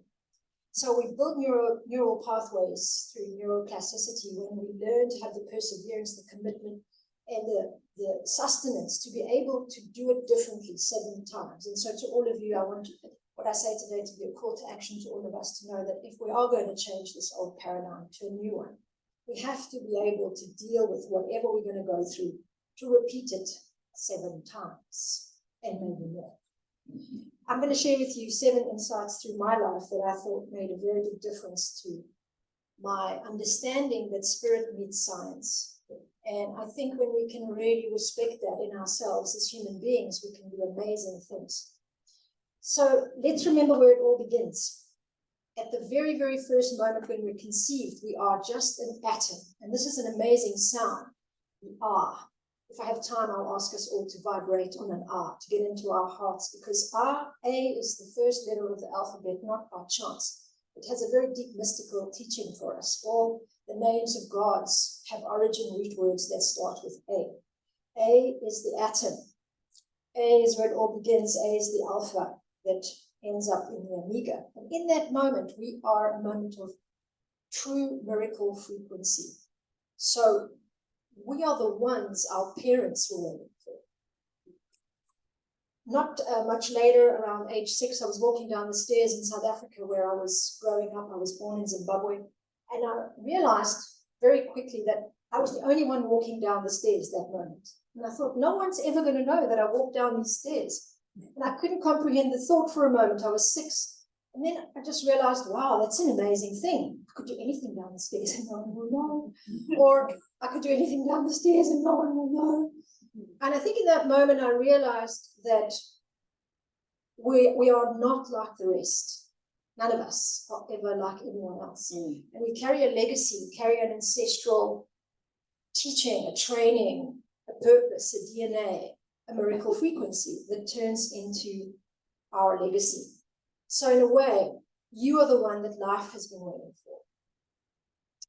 Later on, when I decided to study psychology, the school class at University of Cape Town was full, so I had to wait a whole year. My parents were devastated. I had to try and make it look good, you know, so I thought, well, let me do some things that will get me into the class for sure the next year. So I did an extra year of study and went to work for Rape Crisis Center. It changed my life. I voluntarily counseled rape survivors for 3 years. The rape happens every 4 seconds in South Africa. That's why I love Female Wave of Change, because we have so many amazing African leaders here. And in those moments, I decided I would have to do something about this for the rest of my life. If I was going to live on a planet that had this kind of gender-based violence to women's bodies, which are bodies that are sacred and hold sovereignty and carry men's pain, I would need to do something about that. And this was a moment when I realized that I am the one I have been waiting for. If I don't do something about it, I'm not going to be able to live with myself on this planet. Later on, I saw an amazing man from Mali called Sidi Sangara, same age as me, standing in front of me at a very cool place called the Drum Cafe. And I saw him play the African djembe drum, and he lit up like fireworks. His face was full of joy. I'd never seen that amount of joy in any other human being before. I'd seen many conservative people doing things right, doing things the best way, being moral, being good, being right. I saw people suffering all the time. But this moment was transformational for me. I realized that there is a way to get into such alignment and such perfect synchronization with the universe that you can actually feel yourself blissed out. I thought, I want to learn to do that. And I want to be able to use that to inspire people in my work. And so that was a moment of deep truth for me, because I remembered that the pulse of the universe is like a vibrational frequency that we are all beating to every single day. Our heart beats with it. And this is a wave of change. And we are all here to make a wave of change just through our connection to this vibrational field that we call life. So it's a deeper truth. Every wave in this life is what life waits for. Later on, as we've heard so many times before, and again now you'll hear from me, life woke me up into some very deep betrayal of something I never ever thought I would go through. I got very sick. I was the one who did yoga, 10 years of meditation, drumming, healing, all these amazing things, but still I got sick. Felt very betrayed by life. It took me a long time to re-believe in life, to trust life again. But in that moment, I had to confront that down is always a way back up. And this is how I understood the deep shamanic truth, that healing is the most important thing for each one of us to have to accept we have to do no matter what. We have always been the ones that our body, mind, and heart is waiting for. The biggest realization, however, has come now as I decided to go deeper into the stories we all carry as women and the stories we all carry as men. And altogether, we are actually a reflection of something I learned a few years ago called emergence, a really amazing scientific phenomenon that I didn't even know was really real. I thought it was a bit spiritual mumbo jumbo, but I see heads nodding. An amazing thing happening in the universe where atoms are every single second working by the law of attraction to attract towards each other the most complex and amazing, expanding, synergistic possibilities. It's a mouthful. If you want to know more, you can see on my pages, I talk a lot about it. It's a very interesting thing that the women's movement, I think right now, is an exact explanation of how we are evolving as an amazing species, creating these synergistic groups of women around the world that are able to bring more diversity, more complexity, deeper truth to the world. And so everyone are the ones that the world is waiting for. What the world needs now is feminine wisdom. You are what you seek, Rumi. We mirror the world, Gandhi. Ask not what change you want in your life or what change we are going to create together. Ask what change wants from you. What does change want from us? Thank you.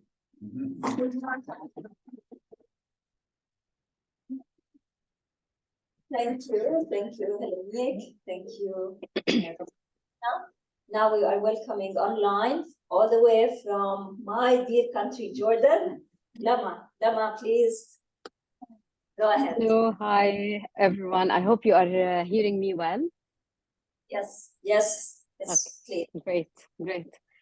I'm happy to be part of this group, especially that we are wrapping up and thinking like, who are those people you have been waiting for? And maybe what we are about to say is some of the questions that each one of us go through. I will start with my own personal story as a mother. And in the morning session, one lady said that many of the women forget who they are when they become mothers. I agree and disagree to a certain extent, is that when we become mothers, we are faced with our own fears in each of our children. And we are there with the bare truth that what do we do now? So I'll tell you my own personal story. My eldest son, when he was in grade 7, he was so curious and went to his math teacher to ask, like, when can we create projects? And she said, oh, the next unit is going to be all about creating your own projects. So he came to her with excitement and saying that I want to create a convertible building that will, the convertible buildings are usually buildings that transform their shape and their purposes without having a massive change in the structure.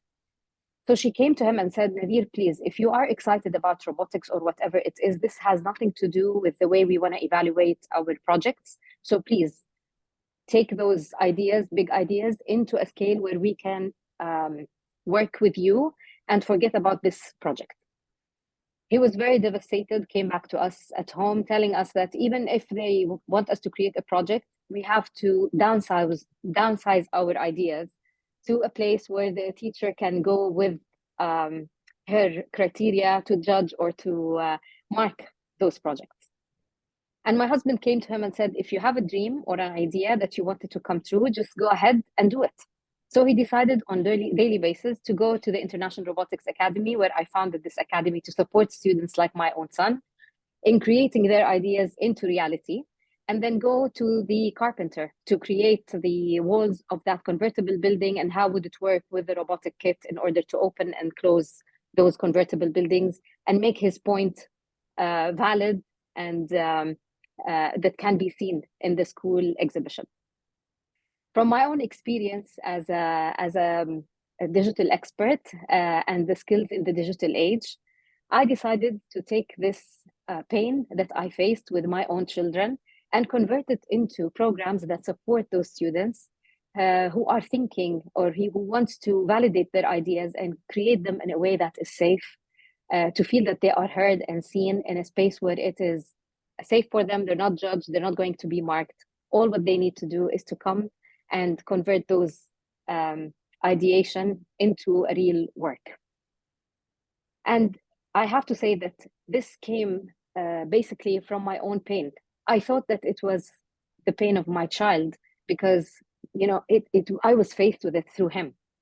But when I went back deep in my own pain as an authentic person, I realized that this was something that was happening ever since we were children and in the schools. Education isn't only school. It's not a gatekeeper. It's a place where we should feel safe, that we can try and create and do things outside books and what the books are telling us. However, if we look today at the most of the platforms that we have digitally or the social media, we can see that they can make us feel like we are heard and seen. It is actually customized to the minimum thing. If I open Google page and you will open the Google page, it might give us, even if we're searching for the same thing, it might give us completely different results based on the place we are searching from, our gender, our age, and many, many other things. Why do we insist on giving education as one solution for all and not to make it customized to the person's interest? Why did I come to this realization? The realization that I found is that we are so, we have the same ambition that we want to create things, we want to make change, but we are so different. And this is something that we really need to focus on, our own identity, our own footprints that we want to leave and keep and make sure that it is there to support everyone around us. If we want to program a robot or create a robot, all what we need is to focus on our persistence and perseverance, patience, much more than having the right answer, unlike what we do in the schools, is that we focus on asking the children to give us the right answer. And if they do it wrong, then they are so much scared. And this is also hindering them from trying.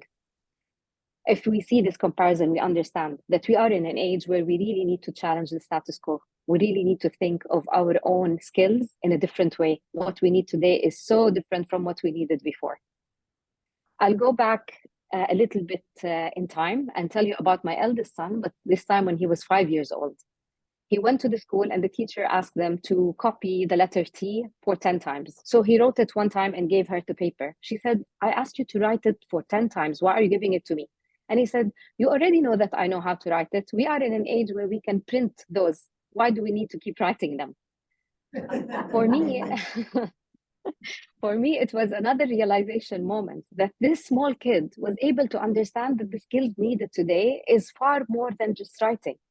And we insisted that he should be writing it back and forth, back and forth. I don't want to say that writing is not important, but what I wanted to say is that he was able to see a little bit further that there are some other skills needed, and we are not really paying attention to helping them realize it or at least get exposed to it at a very early stage. In 2019, we did an impact study on the programs that we are creating in Jordan. And this impact study made us understand something, that most of the students across all the age group that we support and their parents were giving us 765 times the word, this is a home to them. And when we started analyzing what home meant, it meant that those kids felt that they are heard and seen. No one will give up on them.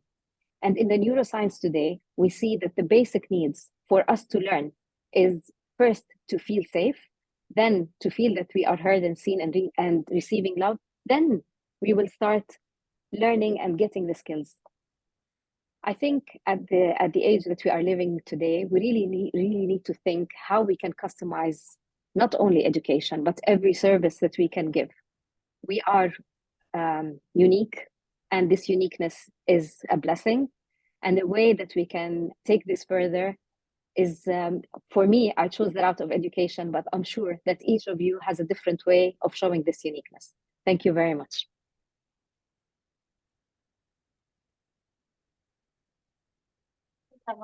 Thank you, Lama.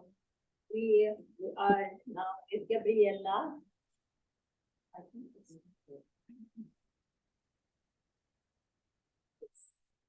go ahead. Hello, dear friends around the world. I'm very honored and happy to be here. And now I need to talk very fast because I have today 2 messages for you.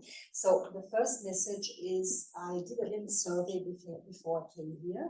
And the second message of me is going to be, how can you be your authentic self with color and light? So to prepare myself for this wonderful conference, I did a little survey in my surrounding in the past 2 weeks. I cannot speak about everything because it would be too long, but I want to give you one essence. So I have been asking 21 women in the age between 20 to 72 years old 4 specific questions. I cannot tell you all about it, but I will tell you the result of one of these questions. So I try to choose my group quite diverse from the age, all of them quite well educated, different situations privately, with children, no children, self-employed women, women in corporate businesses, etc. So the third question I asked was, did you yourself experience discrimination as woman in Austria? And as you can guess, Austria is a well-developed country in the center of Europe, like many other countries around the world and in Europe. We are doing well on the outside. We are having a good legal system, etc. Yeah. So for me, I would say living in Austria is nice as a woman. I like it. Yeah, it's beautiful. So I was frankly shocked about the answer. Imagine 12 women out of 21 have experienced discrimination as women on the workplace. And this even up to the highest jobs in universities happened to women who have degrees and are very well educated. I was completely surprised about that. I didn't know that. I was a little bit shocked. And by the way, I also discovered, because I did some research, so how are we standing in Austria? The gender pay gap is around 31% under academics. So, okay, so I was shocked because I felt, well, on the outside, everything looks fine. But if I scratch a little bit on the outside and I look in the inside, I discover we are not doing fine. So actually, this even made me angry. And now I'm looking at you, Bonnie. So my belly feeling got hot and I got very angry. And so my husband was kind of stressed out because I got so angry, and I said, don't worry, it's not about you. He's a businessman, and I know he is very aware of treating women as equal beings and even as supporting them professionally. I know that. So the conclusion is, I was asking myself, so what can I do? Yeah, and then I took a decision, and the decision is, I will support in my surrounding every woman and every man as much as I can as a consultant and as a therapist. And especially, I will support the young people, the young men and the young women. I have 2 grown sons and 1 grown daughter, especially my daughter. That's what I will do. And plus, I will not tolerate anymore, 0 tolerance for macho behavior in my surrounding, with love and clarity. And I said to my husband, and he was Oh my God. And I said, well, the good news is we don't know so many very patriarchal men in our surrounding because they are all very good partners to women and supporting women always. So, but for these men where I notice that, I will stand up because we are the ones who have been waiting for, and that's what I've been saying in our circle today. We need to stand up if we observe injustice in this point. And it's very important to stop staying silent, because I have been silent in the past, and I will not do that anymore. And now I have a good news for you, because I did some research in general. Imagine in the European Union, there are 17% more women with an academic or high education certificate than men. If you imagine that. And in the USA, there are 27% more women with an academic degree than men. We don't need to talk about that now, but it's kind of clear that that alone will bring change. And I think it's a very good idea to call for the help and the support of our men, because we have men who are our friends and our partners. And I know my husband was shocked, but he agrees. He will support me. So that was my first message. My second message, I'm a color consultant and color light therapist now since over 30 years. It's my vocation, it's my passion. It's a very unusual profession. I've been a pioneer in Austria and in Central Europe, and also internationally, pioneering the work of color and light for consciousness and for healing. And it has healed me a lot, because by chance I discovered this path. But it really called me, and I trusted my gut feeling when I was in my 20s. I want to go this way. And I was courageous, because I quit a secure job and started being self-employed with a profession nobody knew. So I trusted my gut feeling, and I think that's very important. Trust your intuition, because that is something we all have, especially we women are more used to listen to that. Yeah. So I'm so happy now that I listened to my voice, because what I made out of this profession is so many things I couldn't have imagined in the beginning, when I was in the beginning of my 20s.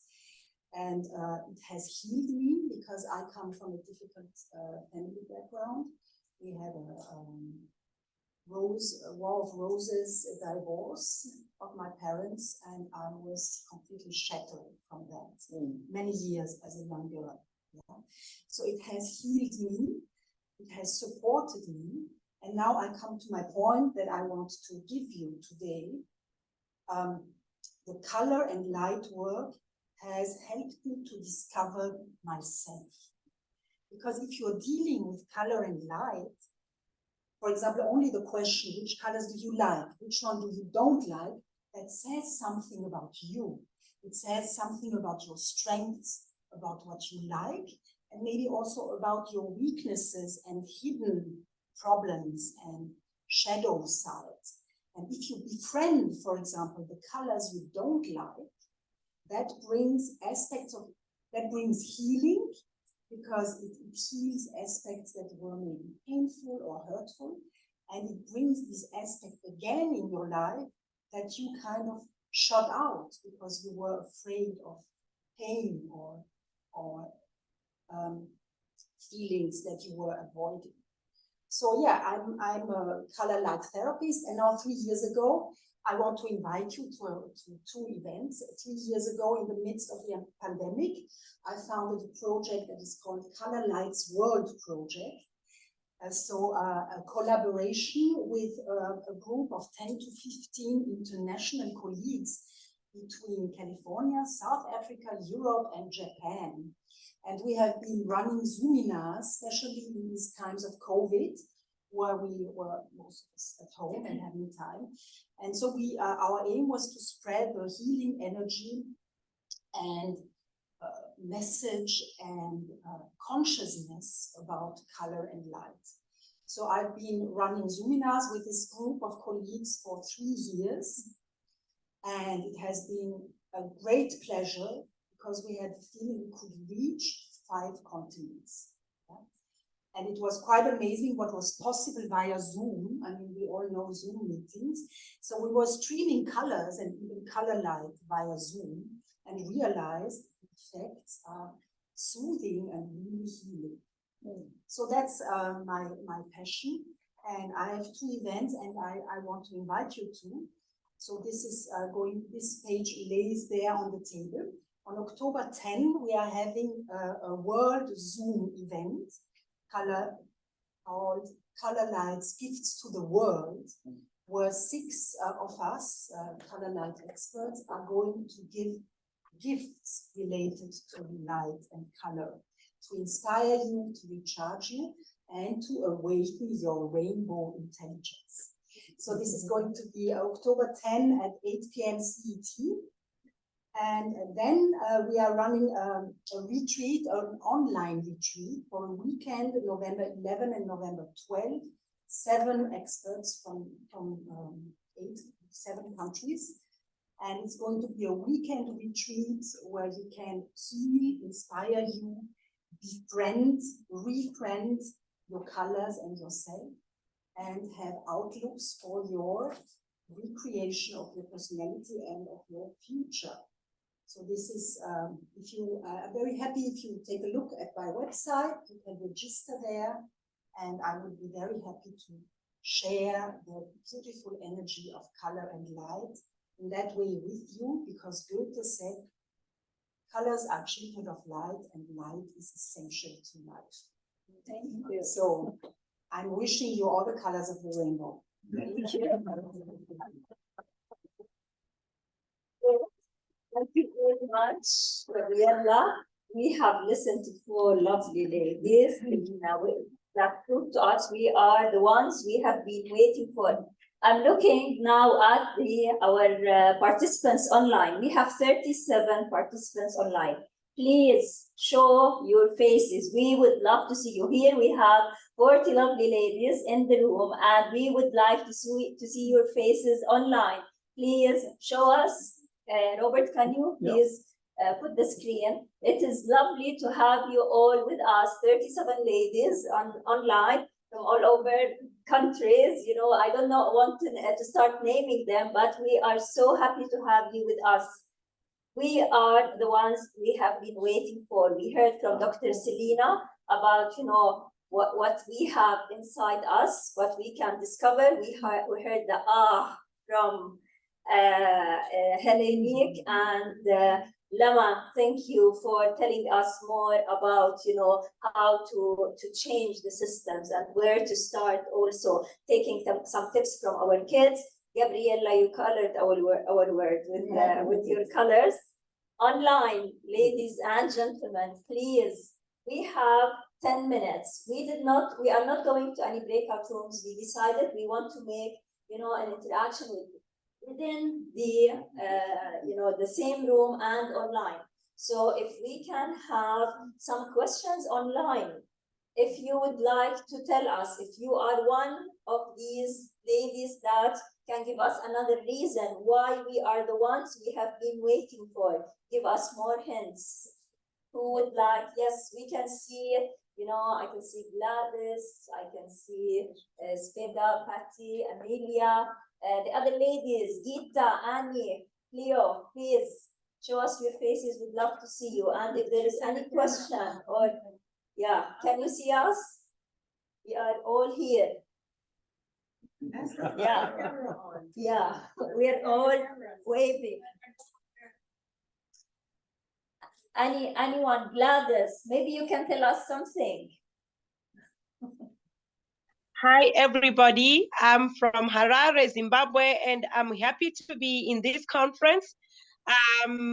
I just want to say that we are the ones we have been waiting for, because we have everything that it takes to change the world.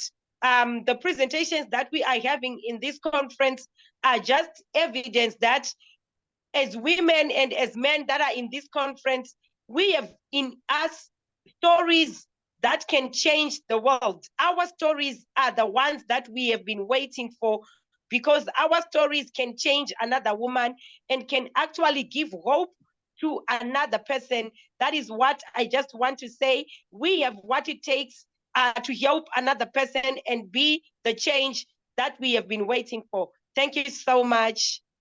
Thank you. Thank you.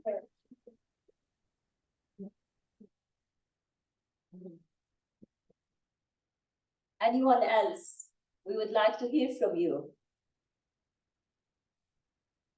And here as well.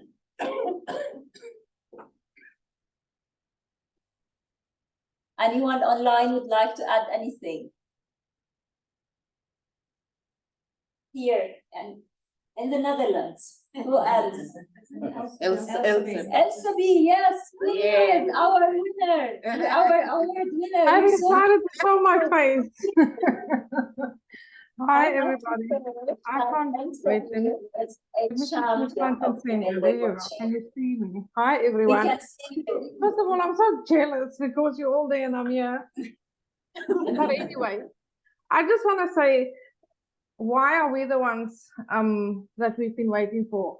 Number one, we're all already here. We've already taken another step. If we weren't the ones we were waiting for, none of us would be here. We've already got that, thank you, Bonnie, fire in our bellies to change the status quo. So that's the first step that we've taken.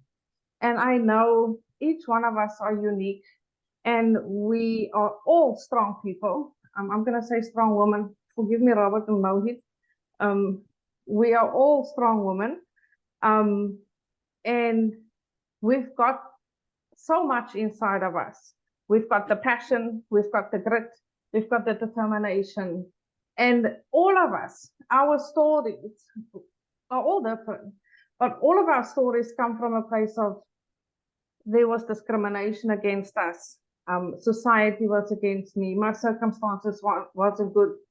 And all of us rose above all that. And that tells me if you can do that, we can change the world. So yes, we are the ones that we've been waiting for. Give yourself a round of applause. Come on, I want to see those hands. And that's it from me. Thank you, Tebello. Thank you, Elsabi. Tebello, to you. Yeah, back to you, our dear hosts. We miss you. Where are you? No, let's give the opportunity to somebody else to share, please. Thank you. Yes. I'm happy to. Yeah, I'm happy to jump in. I'm coming out. Can you hear me? Yes, go ahead. Okay. Just coming out of bed and joining you from it's 5 o'clock in the morning here, which is this is the best way I can think of to start my day. And I can feel the love in the room. I can feel the energy online, and what you've created here, the momentum that has been building over these days through these conversations, the stories, and the power in everybody's words that are being released into this world is it's just immense. And I think we can't underestimate the power of just having this gathering. And then what we do from here, of course, that's like the next conversation, which I'm really excited to get into, so that we put all of this into action and take the baby steps to really create the waves, the tsunami of change. But I've so enjoyed the conversation. I have felt very just seen and heard as a change maker. Sometimes it is isolating doing the work in community and being out there, but to be surrounded by people that are charged up by these same ideas and are really stepping into our power to create the change that we want to see. It's just so inspiring, and my soul needed it, and I'm grateful to be here. Thank you. Thank you. Okay, But hello. Okay, can anyone hear me? yes, Hello, Female Wave of Change. This is Sophia, all the way from South Africa, a living proof and a living testament that indeed we are what and who we've been waiting for. If it was not for Female Wave of Change, I would not have, gained my voice. I would have not owned my story. I would not have achieved everything that I have achieved, today. It took women who sat in the room together and said, you know what, we're not going to wait for any government. We're not going to wait for anyone else to make change, but we are going to be the change that we want. We are going to be the change that, okay, sorry. We are going to be the change that we want to see. And that change is not only going to be a change that benefits our lives only or our families only, but it's going to be a change that benefits every single person. And you guys, everyone sitting here understood that that change starts by touching one person, and that person going on and on to touch so many people. I sit down every day and I reflect on how many people I have touched, how many lives I have touched. And every single day I say, you know what? As much as this is my achievement, as much as this is all the credit might be coming to me. But technically, this is the credit for Female Wave of Change, because this is where everything started. So I want to say, Ingun, as the founder of the organization, I'm really grateful that one day when the seed was planted in your heart, you didn't question, how am I going to do it? Where am I going to get the resources? You know what? You just entered upon it. And to see the kind of women that we have in the Female Wave of Change, how we constantly fighting to improve, our knowledge, our skills, and what's so not, and all of that, so that we can go and create a better world. So I'm really, this is an exciting time, to be alive and then to be a wave maker, to be part of the Female Wave of Change. And we've learned a lot, today with every speaker that have spoken, and to see women standing up boldly and confidently, sharing their stories or sharing their ideas, in hope to inspire anyone else attending. So I'm truly, truly grateful. I love all of you. I love you, Ingun. Thank you.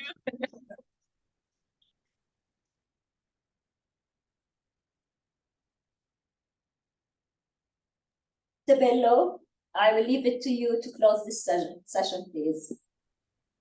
Thank you, Nawal. What inspiring messages we have heard from everybody that has spoken, and I'm sure there are just so many other stories that are out there that need to be told. As we have been saying, we are indeed the ones that we've been waiting for. So let me not waste any further time, and just check. Denise, are you still with us? We haven't heard your lovely voice today. Nawal, is it okay that we go into a bit of song and dance with Denise? Of course, of course. Yeah, Thank you. So Denise, we will be handing over to you, and ladies, it will give you an opportunity to stretch your legs, and it is 14:01. Let's try and be back to go into our next session at 14:15. Thank you very much. Thank you.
Today belongs to the past.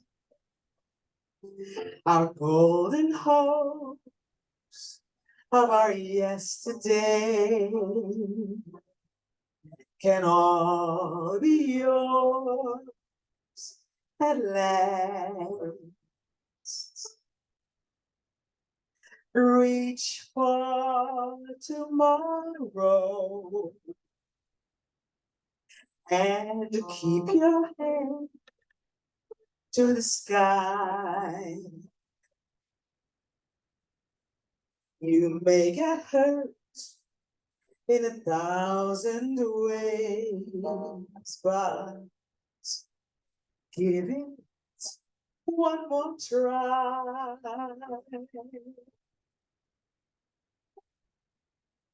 Have no regret about, forget about the chances you've missed.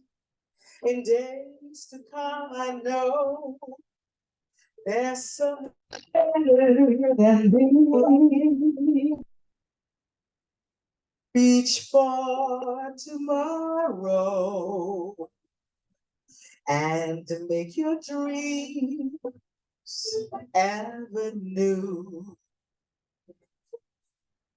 No matter how many times it seems that dreams are not for you. Reach for tomorrow and make them all come true.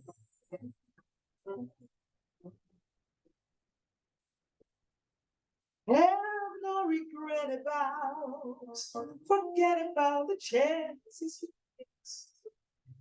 In days to come, I know there's so much better than this.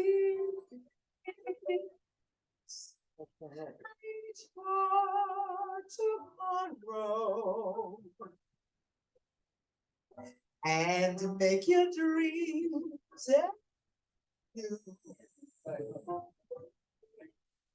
No matter how many times you feel that dreams are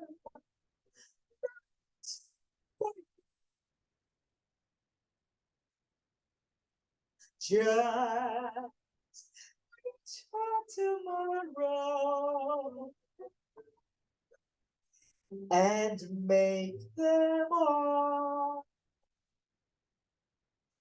come true.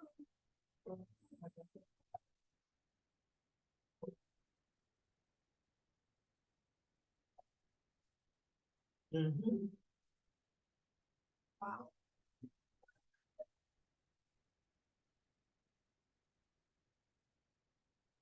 Thank you.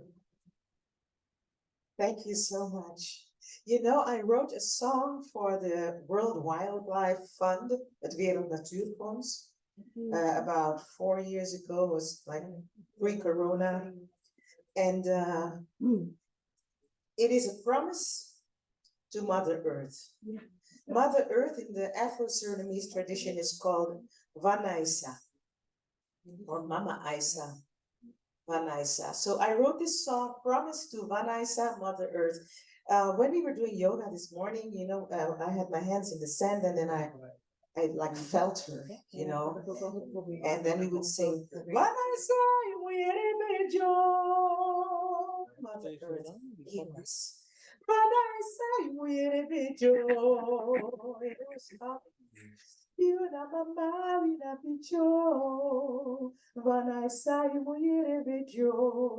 you are the mother. We are your children. Vanaisa, hear us.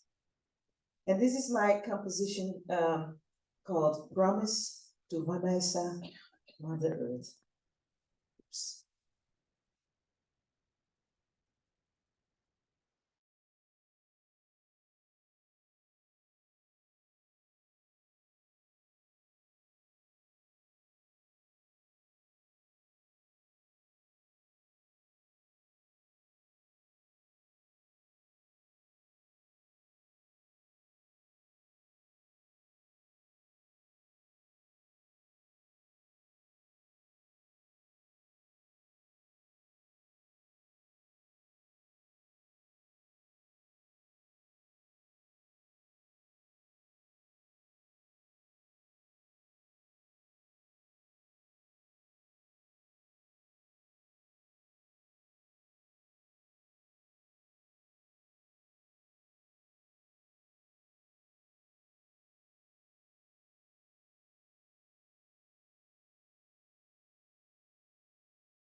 Hi, Annie. We are trying to get a reconnection with the room because we don't have a visual and sound. So no, it's not only you, it's we're all just trying to see what's happening. So hang in there and hopefully we'll be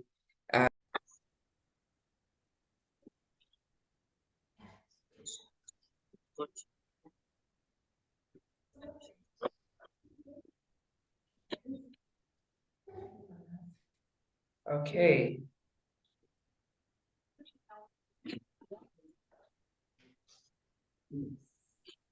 That's right. Oeps. Even kijken of er meer neerzetten zo. Juist voor ons. Of misschien voor ons, ja.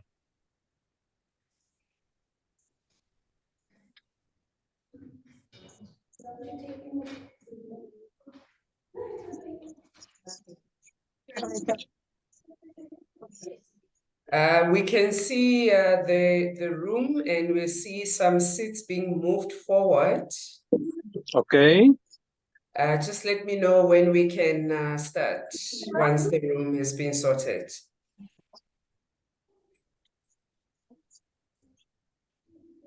You can see 4 chairs. Yes, we can see the 4 chairs. Okay, that's for the panel. Yeah, like this. It's full volume. Yeah.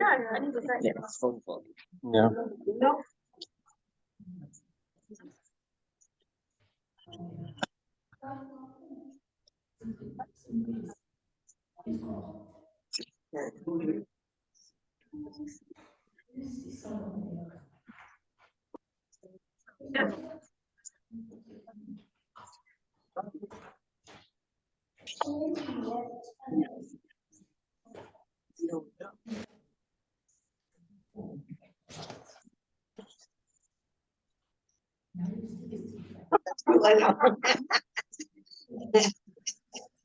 I think it's good for kids to be silent.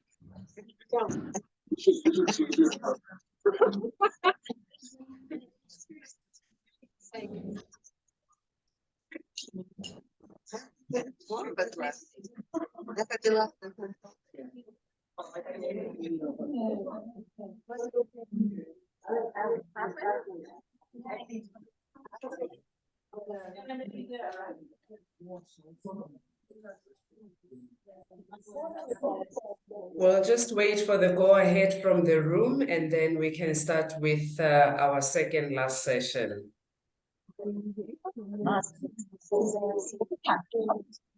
They can see the panel, yeah. It's an alternative.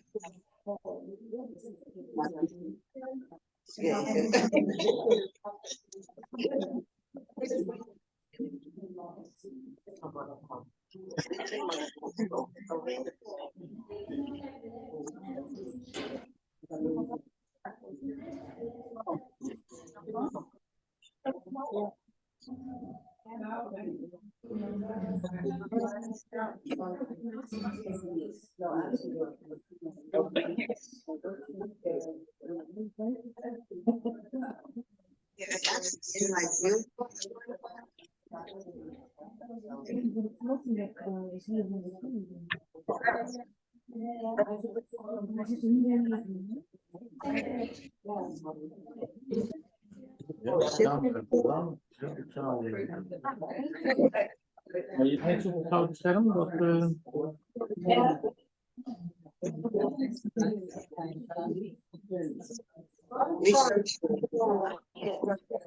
Oh no. That's just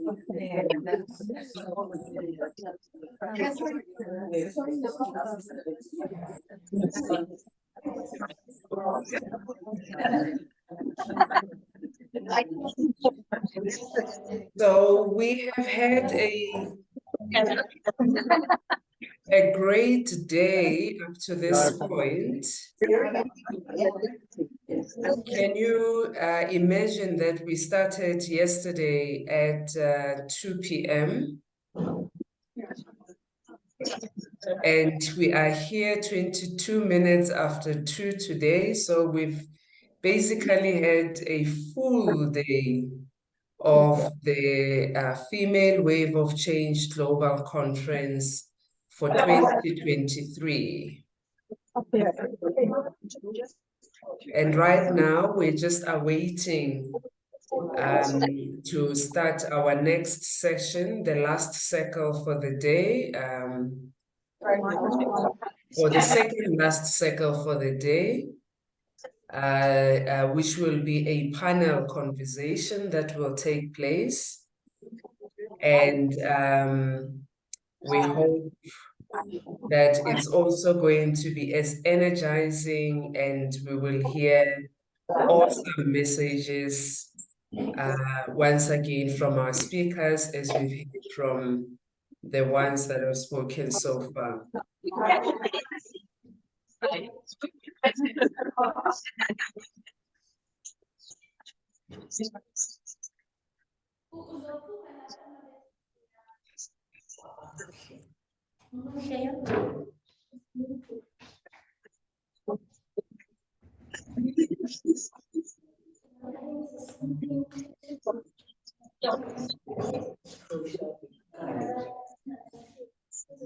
It seems that the setup is coming well together, which is quite exciting. Suppose these are the challenges and opportunities when you do a hybrid session.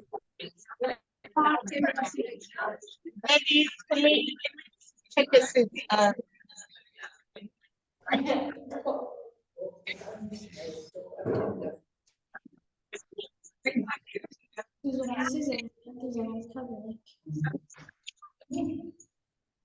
think they're rearranging the chairs. It was a new setup. We're ready to play a problem.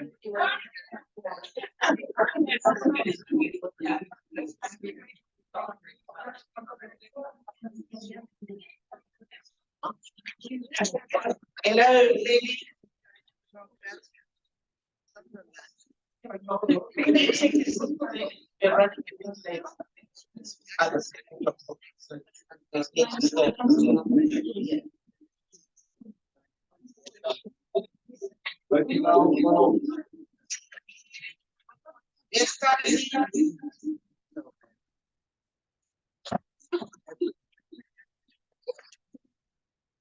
Turn it off. Oh, it's okay now. Oh, God. Yeah, they can buy it.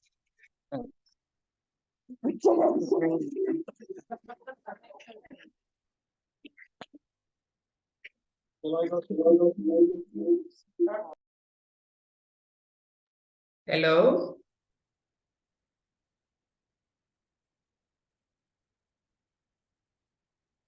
Okay, it seems we've lost visual of the room one more time.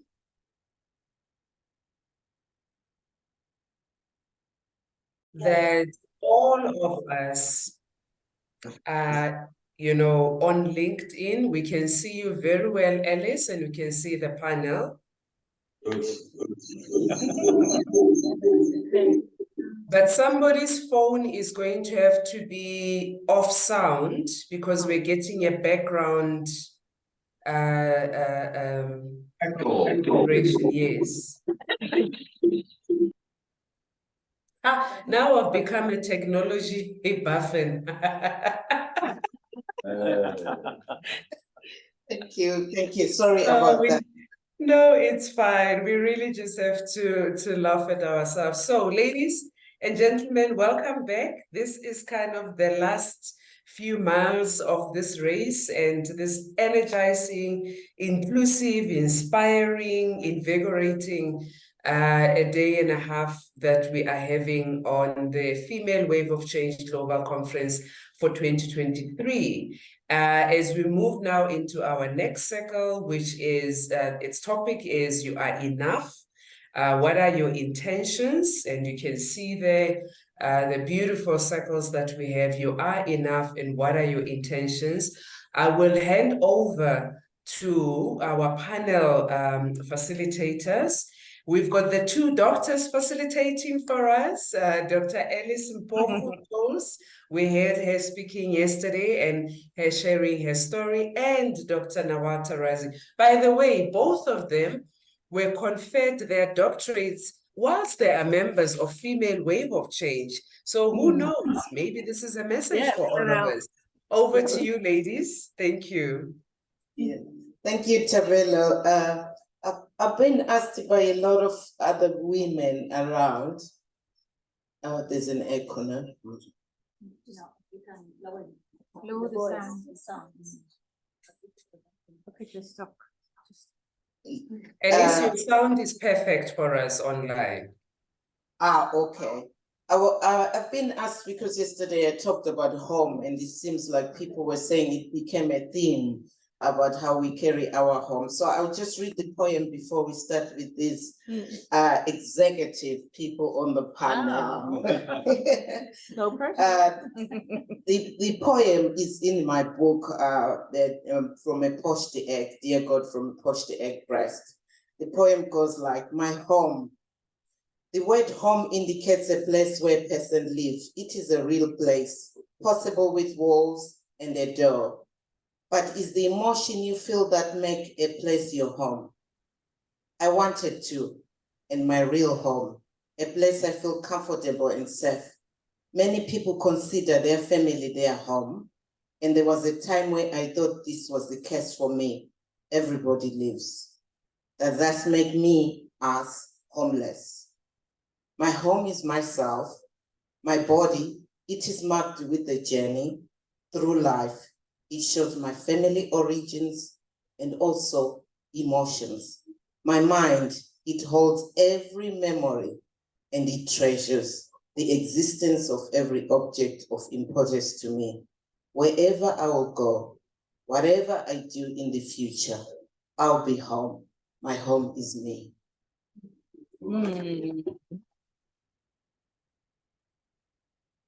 I'll pass on to Dr. Nawal. Thank you, Alice. Thank you, everybody, for being with us for the past almost 24 hours and more. So we are starting this circle 4, with what I call the change makers. And this circle is, you are enough. What are your intentions? I would like to start with one of the few gentlemen who's with us. Maybe some of you thought that you're our technician. Not at all. Robert Vos is from the Netherlands. He is part of the Circle of Wisdom. By the way, we changed the name of the circles from Circles of Women to Circles of Wisdom just for him when he joined us. So to see how much we appreciate having men within our network, within our Female Wave of Change members. And we are very happy to have you with us. You are the owner of Rovest Management and Thought Leaders Wise Society. You are a father and a grandfather, and you are a writer of the book 50/50, which we are waiting to be translated, and another book coming along. So, Robert, there's so much wisdom there. We know that. And we want to hear from you as a gentleman among us, how you think are the tools, the elements to move forward and to make the change we want to see. Please let us know. I wrote this book 50/50, and that means that I would like to see governments, corporate boards, and all these governing, institutions to be in balance with, let's say, 50% women and 50% men. And if I look in this room, it's actually totally upside down. And that, that means that I heard a lot of good things over the past 1.5 days. But our targets are actually all these male, all these men, all these machos that are still governing governments, the people, corporations, the institutions. And so one of the baby steps we could undertake is to go out and meet these men and start a dialogue. Ask them how they feel about feminine leadership. Probably they start laughing. That's what I always encounter when I talk to them about diversity, equity, and inclusion. Ask them why they are laughing. You know? And ask them, you know, if they stop laughing, ask them about what feminine leadership could accomplish for their organizations. So one of the baby steps is talk to your husband, talk to your sons, talk to your sons-in-law, all the male around you, and within your corporation or within your company, talk to the male over there as well, you know, and not only talking, but just listen to them, how they feel about feminine leadership. Just a couple of years ago, there was a commanding officer in one of the army elements divisions of the Dutch army, and you know how they feel about feminine leadership. And they said, yeah, that's fine. You know, as long as my commanding officer is not a female. So that's how they feel about it, actually. So I would suggest to really target, step by step, but really target this 3% that is governing your corporations, your governments, and 3% is actually, there was a book written in the Netherlands about the 7 checkboxes, you know, white, male, highly educated, you know, born in this country, etc., etc. So it made up 7.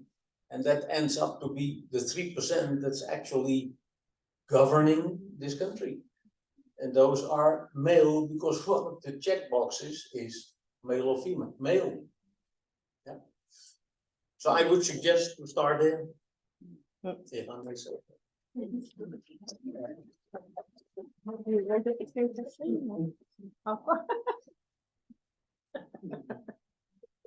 Not cheating. We're not cheating, so we will not have some questions. All right, I'll go now to Dr. Stephanie. I know you've written books and you also look at different things in the world and bring a perspective of life in the sense of emotions. And we've discussed about emotions from yesterday. We do talk about that in Female Wave of Change since I was there from 2018. One of the things are emotions, and you find that each being has got emotions. And I wanted you to dissect it and look at how these emotions are triggered and how we can deal with the emotions, because sometimes for us women, we're told we need to suppress our emotions. We need to be ladylike. We need to talk a certain way. We need to do this. But we are saying at the same time, like Dr. Saskia said, let's disrupt the old and build the new.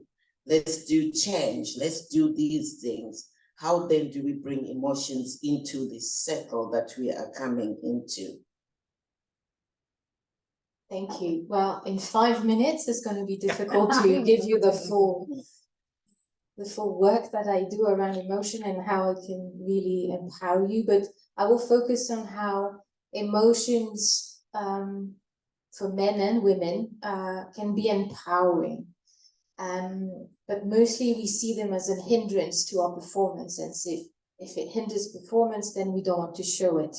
Or we have been told by society that if we are emotional, you know, it's like a defect, you know, it's wrong. And especially at the workplace, you know, put your heart in the locker room before you enter the office. Yeah, and leave it there. You can have it back when you go home. And when you're at the office or in your organization, no emotion. Which actually we're now discovering, and hopefully there is research and all of these things to show that actually emotions, they drive you. And Bonnie is talking about fire in your belly, and you know, I've heard many talk about emotions in this positive way.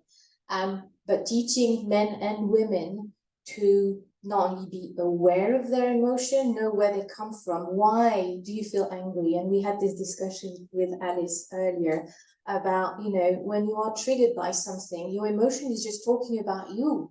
It's just talking about your uniqueness. It's just telling you that you feel something, that this is important to you, that you want to change the world, that, you know, this is not neutral. If it was neutral, you wouldn't feel anything, and that's fine, you know, go ahead. But if this is triggering you, then maybe you want to be with that and use that energy that emotion is bringing to, do something with it. So with anger, maybe it's becoming a powerful speech that you will bring all sorts of people with you to change something in your organization. With sadness, maybe you need some support. Go get the support that you need. If you feel sad and small, and at this time, you know, you need to feel the community around, call on your sisters. We talked about that earlier. If you feel scared, you need to find safety. So where is your safety net? Whether it's a family, a support group, a place, you know, where you find God, you know, wherever that place of support may be. So listening to your emotion is the first key thing, so that you get the message from your inner self talking to you. That's why I wrote the book, because the book is also about introspection and asking yourself questions, having this dialogue with yourself. And the second thing is how do you harness this energy? Because we were talking about actions, and actions need energy, needs power, motivation, needs all of that. And anger is a pretty good energy to power thing. That's not the only one, but it's a good one. Joy is also a great energy because it brings us also together, and we want joyfully to create something beautiful together. I could go on and on and on, and I don't know if I answered really your question, but to me, it's really about know yourself, feel your emotion, befriend your emotion. They are not the bad guys. They might feel wrong sometimes and feel like, unsettle you. But if you befriend them, understand them, then, you know, you're not only will you feel whole, and we were talking about healing, and emotion is also giving you hints and messages about where your wholeness needs to be, and then be with that in the world. I remember the first time I cried in the training as a trainer, and I looked at my trainees and I was like, that little voice in my head going, oh, no, you're showing tears. You should be showing that, you're mastering your emotions and all of that. And then I realized, no, this is truth. This is emotion. And yes, tears are there. And I looked at them with my tears running down, and I smiled and laughed and say, we're talking about emotions. Here it is. Let's just welcome it. And that's it. And I think this is about welcoming who we are. Thank you. Thank you. We will continue with Pamela. Pamela Thompson, first congratulations on the award yesterday, well deserved. She's our ambassador in Canada, and she's the president of Creative Life Coaching and Consulting. Pamela wrote 2 books. I don't know if you read them. I read both, and it is, Pamela is known to be this simple. She writes from her heart, so it really enters your heart, and the book talks to you. And I was telling her yesterday, especially the last book, she's in the process of having her third, by the way, correct? Yeah. She is presenting females, different personalities, and when you are going through the book, you feel that you know these ladies, as if you have met some of them in your life. So these simple words that you are connecting to people through books, I'm sure these are one of your tools, one of your elements, let's say, to move forward and make the change. Give us some more tools, Pamela. Thank you, Noelle. I'd be pleased to do that. And just FYI, the name of that book that has the women talking about their transitions is called The Exploits of Minerva, Reflections of a 60-something Woman. It's quite a fun and quick read. Anyway, I've chosen today, because we're talking about how do we make our dreams come true, like Denise, that beautiful song she sang, to build on that, and how do we be the change we want to see in the world. So I've chosen to share with you 3 tools that in my personal and professional life as a coach and consultant, I found really helpful. One of them is a body-centered coaching tool to help us make decisions, gain clarity, and move forward. And I'll share a story related to that. It was mid-August of 2010, and I'd launched my coaching business 18 months before, and I had a network of coaches in Canada and the States, and we were coaching people through a variety of life transitions. And I was feeling disillusioned. We weren't impacting enough people fast enough. I just felt I wasn't energized and passionate. I was feeling one-on-one was okay, but groups were really where my jam was. And I was also really missing the international work that I'd done before, because I'd done a lot of international consulting work, and I was really missing that element in my life. So it was the last class of this body-centered coaching class. And the instructor facilitator said, can I have a volunteer to demo this process? No one was putting their hand up. So I said, okay, I will do it. So she said, find a line on the floor and think about something that you really want. Now notice any negative emotions, fears, behaviors, self-talk that comes up for you. And imagine that each of those negative feelings, emotions are rocks in a knapsack on your back. Feel how heavy they are. Now release them and let them go. Now cross that line however you wish. You can leap across it. You can walk across it. You can run across it. And say aloud what you want. And I leapt across it and I said, I want to play big. In 2 weeks, I got an email offering me to throw my hat into the ring for one of 3 senior level positions in Afghanistan to help the Ministry of Public Health. And one of them had my name written around it. It was Senior Technical Advisor, Strategic Planning and Performance Measurement. That was my jam back then. And I looked at it and I thought, you know, I've been wanting to go to Afghanistan for years. And this is 2010. It was a 9-month contract that actually got extended to 13, living and working in Kabul. I approached my husband that night and I told him that I'd really like to do this, that I felt so, my heart was calling me, and he said, Pam, I will support you in whatever you want to do. And this was a mission on my own, because it was a war zone, it still really is. So I went and it was life-changing.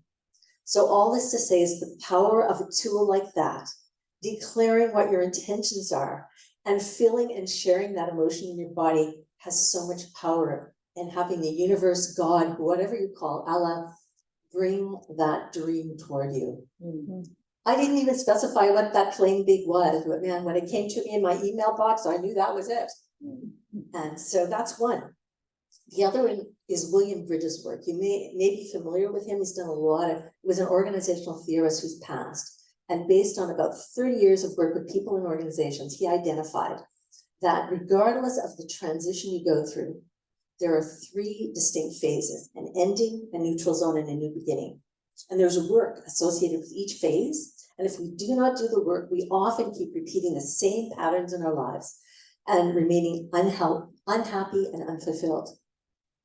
And so and I've actually added some work, some bits to this. I have my own model, but I drew heavily on his work, William Bridges' work. The ending is letting go, and I've added identifying lessons learned. So letting go in that scenario that I just shared was letting go of the life I knew, letting go of the security that I had, the freedom that I had, because I couldn't walk in the street. I moved in an armed vehicle with 3 guys with AK-47s and a soft skin behind me. So letting go of that life that I knew and identifying lessons learned, knowing that I had leapt in the past and I knew that I could do this. I knew it. And then moving on to the second phase is the neutral zone. And that's when you envision what you see, what do you want to see, what you want your life to look like, what you want your career to look like, what you want, that work that you're doing, the impact you want it to make. And that's a scary place for many of us, because as we know, fear, physiologically, we're hardwired to fear change. But if we take the leap, then we just have to have faith. And that's the creative space. That's when we get to create whenever we want. And then the third phase is the new beginning, where we take action on whatever we've dreamt about. and spoken about in that second phase and created. And so those 3 phases are so powerful and so helpful. And I found it a really helpful tool in my own journey to really think before I lead. The third thing is support. Support from people who care about you, like my husband, and knowing that he would support me, even though it was a very scary mission.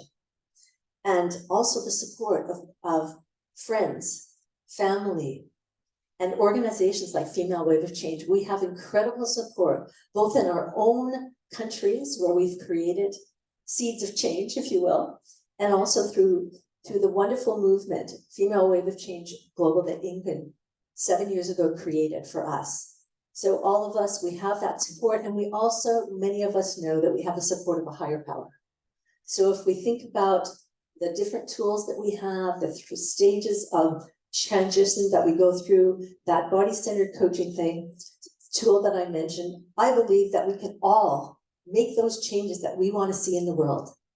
However, we can't do it alone. We must do it together.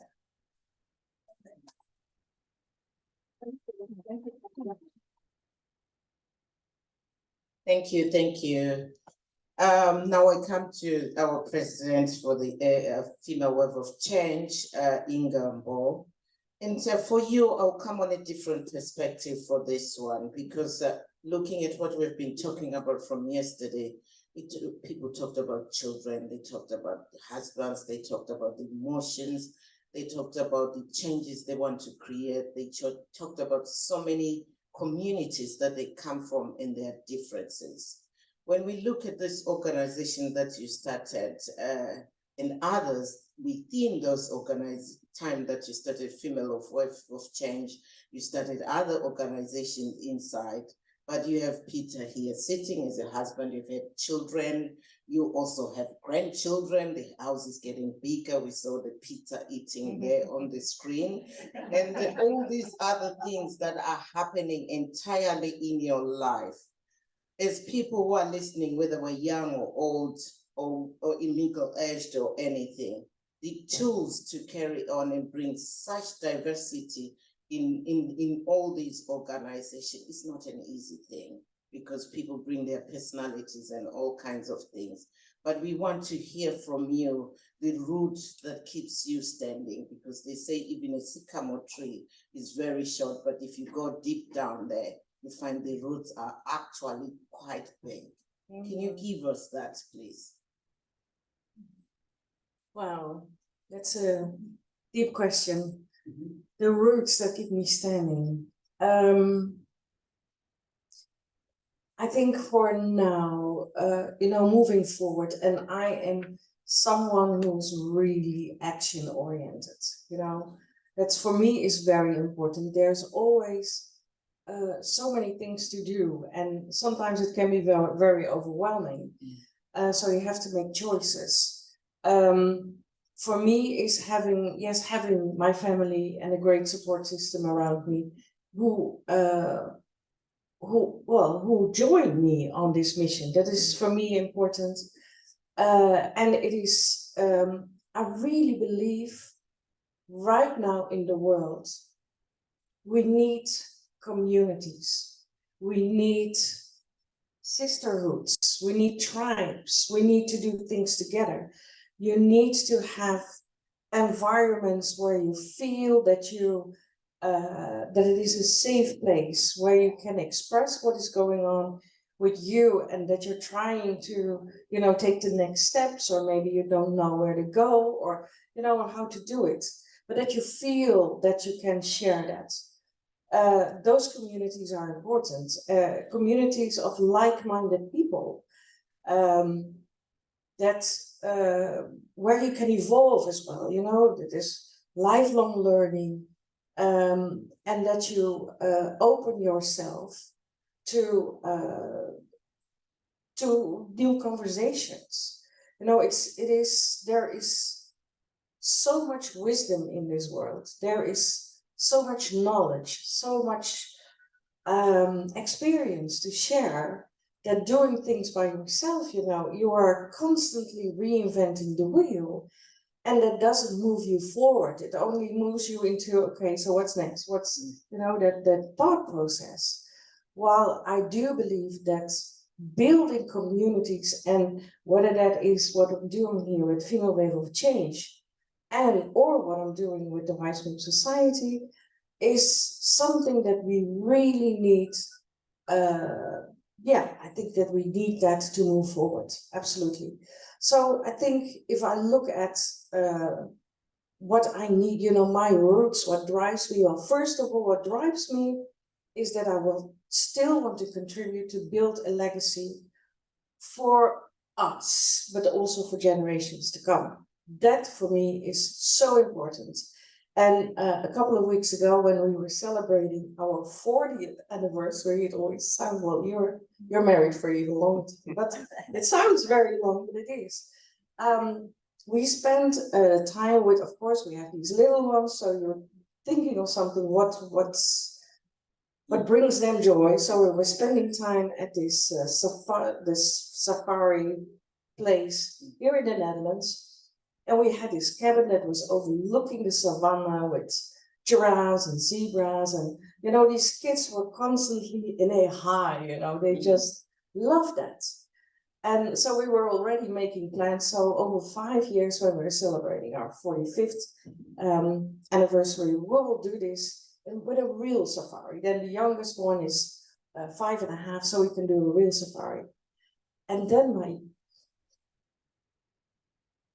the emotions. Yeah. There they are. Yeah. My youngest daughter said, I hope we are in time. No, we can do it in 5 years' time. And I hope we are in time, that is fast enough. And I thought, and I said, why? Why are you thinking? And she said, well, you know, things are moving so fast now. Climate change, environment, the planet, things are moving so fast now. Is 5 years from now, is that fast enough to take my kids on a real safari, to show them elephants in their real habitat, whatever. I don't, you know, most elephants don't even live anymore in their own habitat. But, you know, that was her worry. And I think, well, you know, this is just an example, but we need to be able, and we need to create that legacy. We need to act now. We don't have time. We need to act now. And whether that's how small or how big that is, we need to do something to at least stop that process, or to slow it down, or, you know, that, and we can. And I really, for instance, with climate, I really do believe that Raline is right, that it does come from us. Women mostly don't think about, okay, if I do this, this is my gain. Mostly women think about, if I do this, then they see that bigger picture and what it does to a community, a family, or maybe even bigger. But we need to act now. And that is really what keeps me going. And I do believe that women, but I also believe that the over 50, over 60, or, you know, longevity is an issue also in society. So, yeah, and that is why I built the communities. That is that safe environment where we can grow, evolve, act, be sad, show our emotions, etc. Thank you.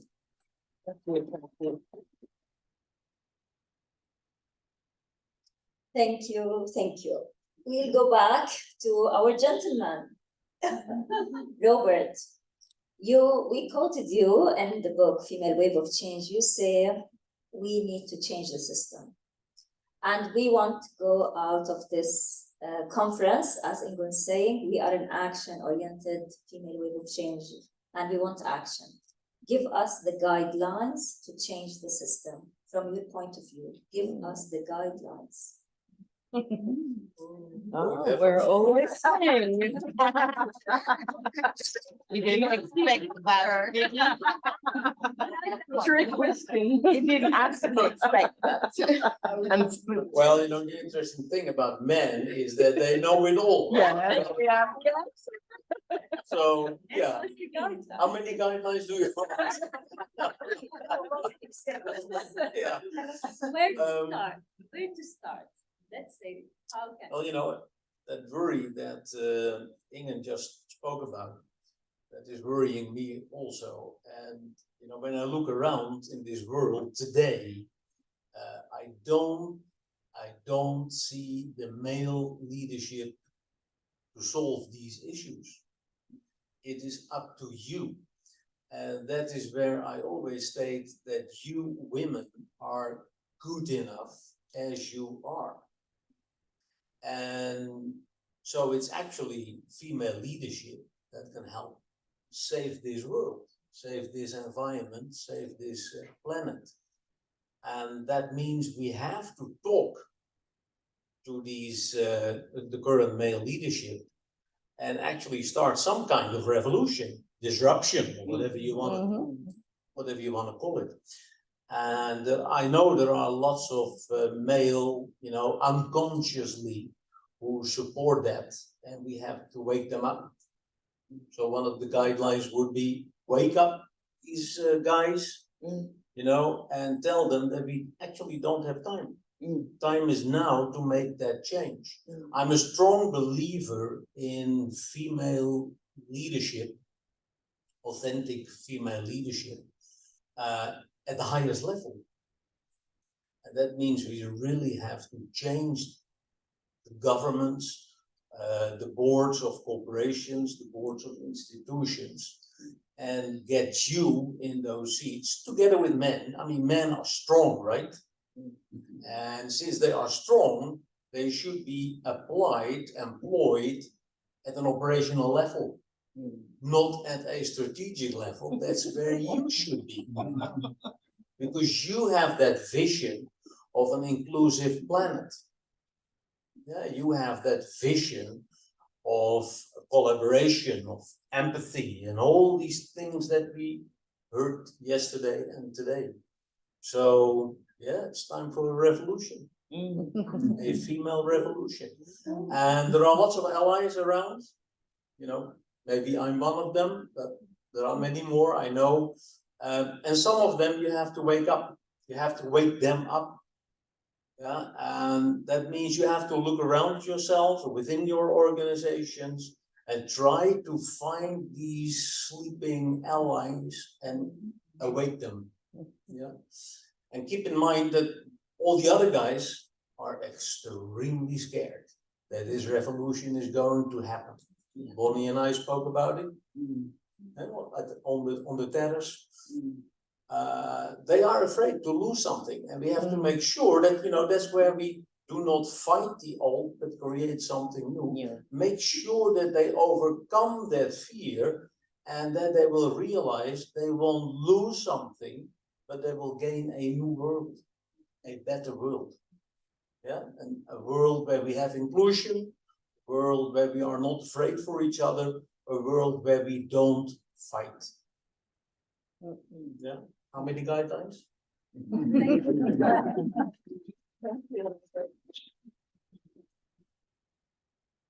Thank you.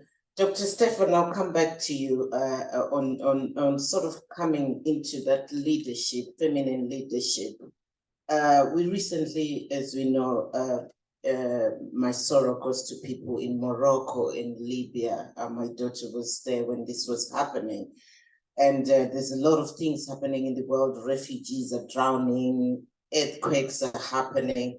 Do you think we are getting desensitized? And how can we bring, like Lily has got a book about empathy into leadership and all these things? Things right now, within 2 days, I haven't seen the news, but there is also a lot of other things that are actually impacted, whether it is to do with wars, it is to do with the climate change, it is to do with other things along.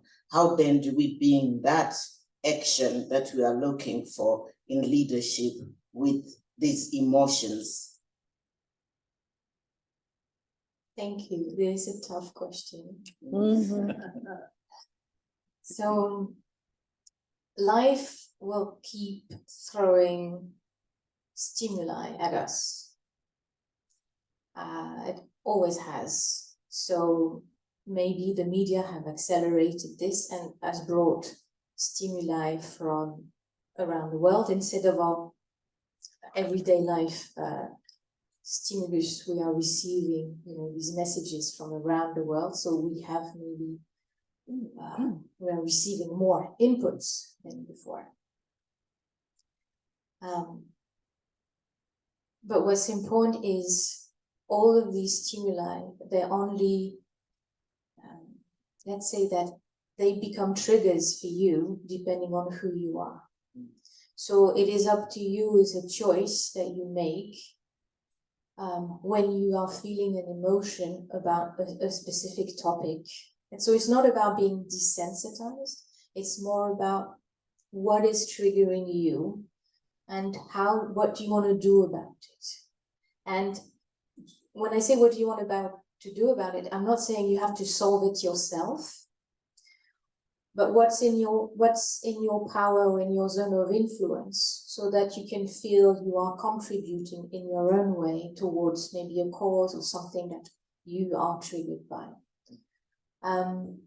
And there's no judgment about, oh, you should do this, and if you're angry about refugees, well, then how about you're not welcoming them in your home, yeah? Or how about you're not, so we shouldn't judge people in terms of what they do, like are they really solving the problem or not, but more about are they acting in alignment to what they feel is true to them. So I always say this example, hunger in the world, why? That there's absolutely no reasonable reason for this to happen.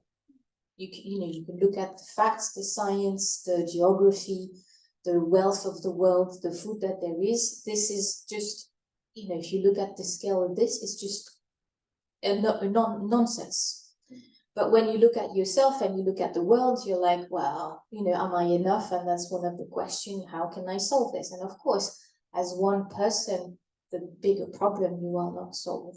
However, if you feel triggered by that, if you are sensitive to that topic, if it means something to you and that's part maybe of your journey, and I think Helen was talking also about, maybe some purpose in what life is calling you to do, then maybe if that's a topic that you care about, then what can you do? And again, no judgment of the size of what you do, but maybe you decide, well, maybe the whole world is too big for me. Maybe I'll just, look at my local community and how, in my local community, this topic, I can do something. And maybe, I will just give money to a charity and that would satisfy me in terms of action. Maybe I will get involved in a food bank. Maybe I will, go onto a humanitarian mission. Maybe I will, find a big sponsor, have a big event to sponsor some kind of food, Whatever the scale, it doesn't matter. What matters is that you are acting in alignment with what feels true to you. And the rest, you have to let go. And yes, you will still be stimulated. There'll still be things around. That's life. But to feel right that you are acting in alignment, you are embodying your value, and you are doing your best as you are today. And maybe tomorrow your best will be different, bigger, whatever. But do your best as you are today. Thank you.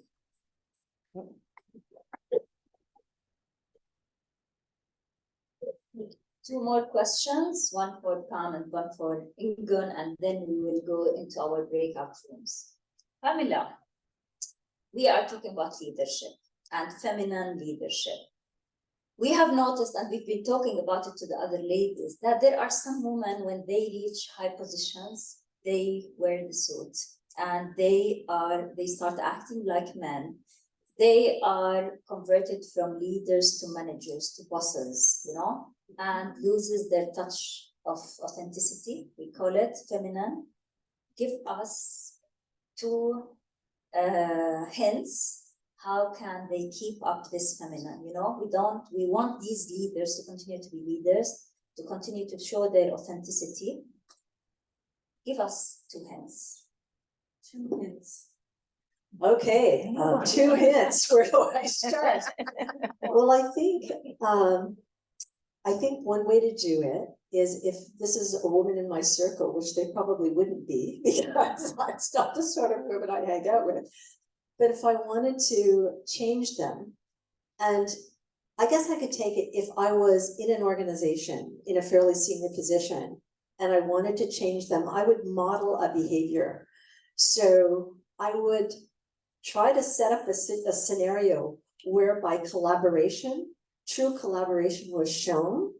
And I was also setting up scenarios where collaboration is shown and also suggesting to the senior leadership that rather than only giving performance reviews and awards, if you will, rewards to individuals, that they give them to teams and really respect and value the team component and show when you do that, how much more impact it has in the organization. Those are a couple of thoughts. Excellent. Collaboration. Thank you. Back to Ingan. Just for you to summarize, you are the leader of this organization that you are in, but I've noticed within the time I've been with you since 2018, you've also given leadership throughout the world. You've just spread it. I mean, Marilyn Wilson talks about giving the light to everybody so that they light other people. And we could see some testimonies there from a young lady from South Africa. And the change that we are looking for, just that change that we still continue to look for, how can we vision that from you as the leader and all of us as leader in this also female web of change?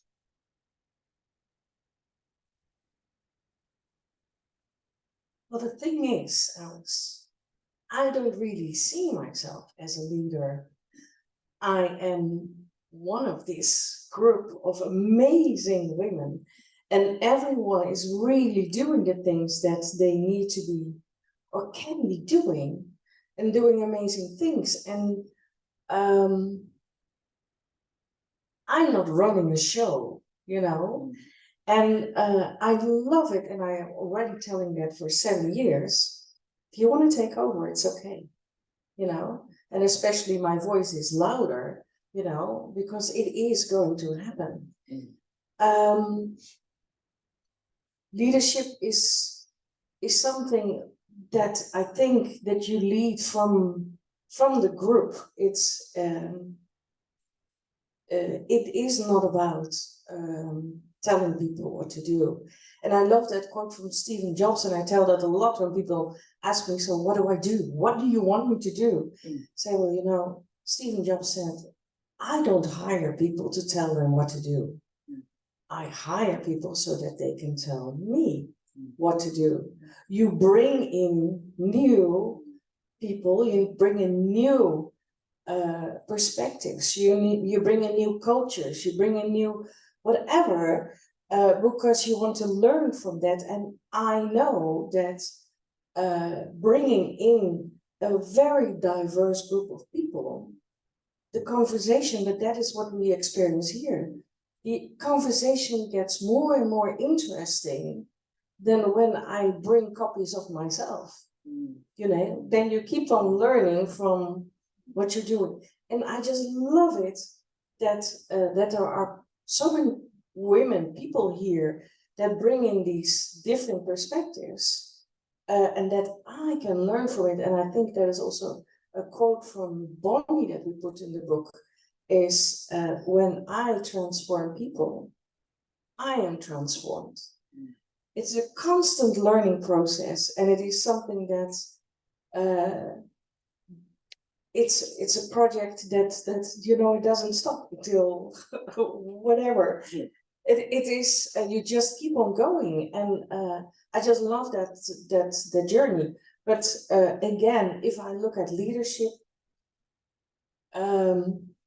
I think there are a lot of, and that is what I loved also with what Marijke brought in our one of our breakout rooms. There's several kinds of people, and then you have, for instance, the creators, you know, with the ideas. I'm a creator, absolutely. You know, I think constantly in new opportunities and in new ways of doing. but I need people around me to do it. You know, I come into action, but there's also, I need people, and that's, for instance, what I love with Renee, we were a perfect team. You know, it was, there was so much, I was always flying high and she was a stable person, but we couldn't do without each other. She could not run an organization like this without me, and I couldn't do it without her. So you need to respect the people around you and embrace that diversity. That is for me so important. You know, I love it that we can see people here and online of so many different cultures, so many different countries. Growing as a person and evolving in your leadership, it is very much about knowing to get yourself, to know yourself. So important. Our workbook will help people to make those first steps. Our program, Women Leading in Change, such a fantastic program, you know.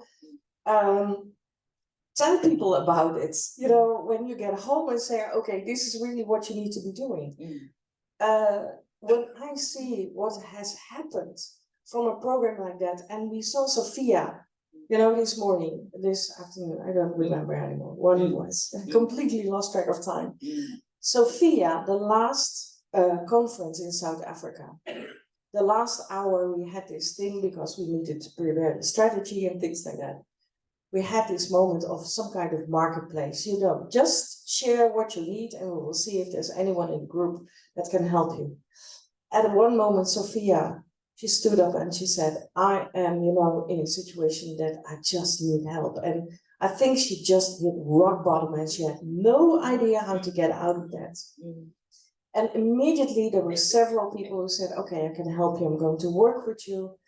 And several people did, and I know, for instance, also Mami Von from South Africa has been very active to support her.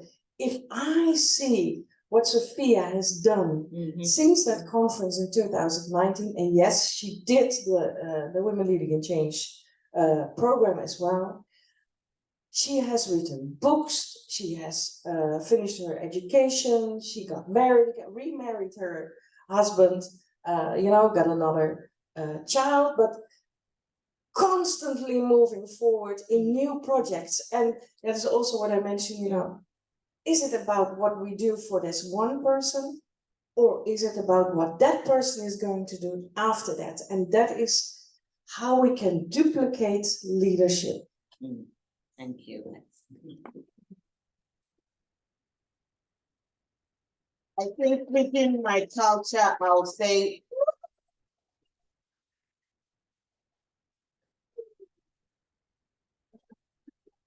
well, we definitely cannot repeat. That's it. So, Tabello, back to you. Please show us the facilitators of the breakout rooms. Oh no, Alice, Dr. Alice, we missed that cultural celebration. The sound just disappeared. I think the system was a bit shocked about your ululation. Wonderful, ladies and gentlemen. Ladies and gentlemen, amazing conversations that we've had. So we are quickly, there's so much I wanted to say about, you know, the panel. Forgive my background, I'm looking a bit dark, so forgive me for that. But we are going to go into our, you know, again, the last breakout session for the day, the last breakout session for the event. May we see the facilitators for the session? Thank you so much. So we are once again going to be led in those various sessions by these facilitators. Meboni will lead the conversation in room 1.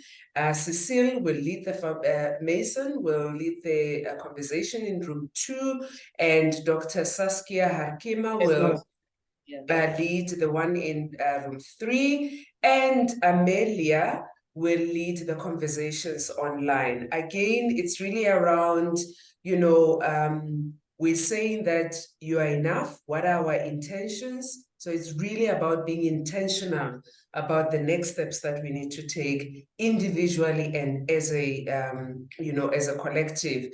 My time says it is 15:21. With the permission of Ingun and Nawal, are we going for a 30-minute breakout session? Because this is really the powerful one where we really want to get, the actions. Is 30 minutes okay, ladies? Yeah, I think 30 minutes is needed. This is a very important. We're going to the results, so let's take it until 3:50. Yes, so we will go until 50 minutes after the hour, and we will come back. 55, yes. Okay, 55 minutes after the hour. Okay, we will do that, and then we'll come back and get the feedback. Ladies, again, one more time, this is really where we're going into the action. And as you know, all our conferences have been action-oriented. And let's just take the action to the next level. Excited, the facilitators, the process. We'll see you back here at in another 33 minutes. Thank you very much. Asabi, let's record when the whole group is back in. Let's settle, and we start with the feedback. I see there's some replanning and planning that's taking place with the facilitators. Ladies, if we could give Amelia attention so she's able to share. Amelia, over to you. Thank you. So I will try to keep this tight and make sure the details get into the final report, because I know it seems like there's a press for time. So lots of beautiful shares in our group. There's action being taken to create more hybrid opportunities for female leadership training. So work between the US and Africa, and making sure that work deepens, but doing so in a hybrid environment so we can reach more people. There's work being done with young parents to really ensure that they understand their purpose and that they do have a role in this change-making effort, and to continue mentoring women to be financially independent. There is women who are translating books into African language so that more people can be inspired and mentored and told that they too are leaders and how to go about taking their actions in the world.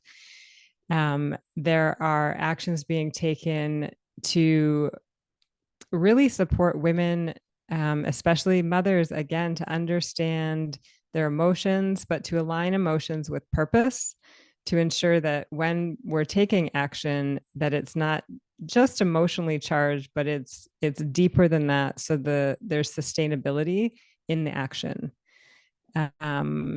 There's the book, The Long Table, that I'm so inspired by, and this whole work of creating spaces for people to gather and be fed, and expanding the reach to ensure that those recipients are including folks that maybe have been forgotten up until now in these change efforts, and more financial donations into those causes and to support those particular people. And let's see. Oh, beautiful work in Afghanistan being done to, when we're not able to cross barriers and teach because of language or just lack of access or safety, that there's sort of that train the trainer method being used to support boys and girls that are out of reach for us. So that is being done. There was some beautiful, just a nugget that I want to share, because it came up that it's like sometimes we just don't feel like we're making a difference, and it's hard to make inroads, especially when there's deeply ingrained religious and cultural beliefs that are continuing the oppressive ways of being. And there was a beautiful nugget of wisdom to say, sharing stories with people at those times that inspire hope and educate, but don't touch on the religious or cultural chords, can be a really powerful way to make inroads and inspire change. How am I doing for time? There's like 3 more in the chat. I think we're good for now. Okay. Let's because we will be recording. What is it? We will be saving those inputs as well from the chat, and I think it's awesome information. The power that we have as mothers and aunts is really awesome. Thank you so much, Amelia. Bonnie, let's hear from your team.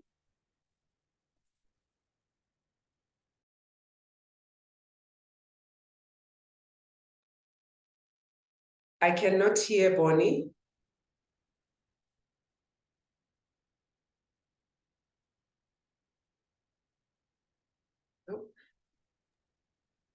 Tabello, can you hear me? Now I can hear. Thank you. Yes. Yeah, thank you. There are, because of limitations of time, we decided to take the break now. And after the break, we are going to take the feedback of the breakout rooms that took place here, because it is the last circle and we are going to take these into the action plan. This is the action plan. So basically, what we are going to do is to take a break now with Denise, and then we'll come back with Bonnie, with Cecile, with Stephanie, with their feedback, and then we will start the last circle of the action plan. Okay? Thank you, Nawal. What time are we back, Nawal? No.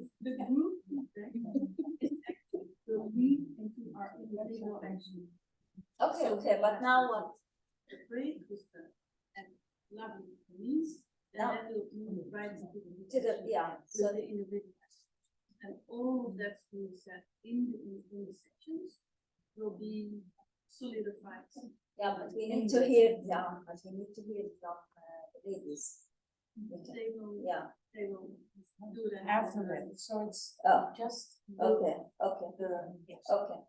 So let's take the entertainment now, and then we'll come back.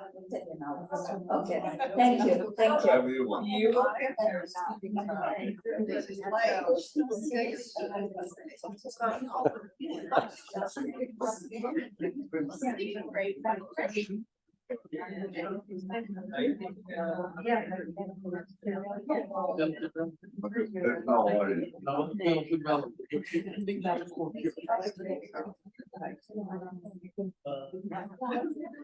Bello, you heard that? Yes, I hear you. Yes, we are going into the break now for 10 minutes, and we are coming back with the action plan and the feedback from the breakout rooms, which are part of the action plan. Okay? Okay, no, I just wanted the time, but if you say 10 minutes, it means we're starting 15 minutes after the hour. Okay. Exactly.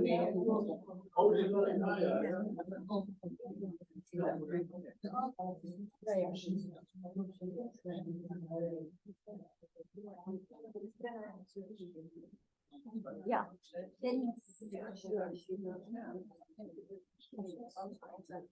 Yes.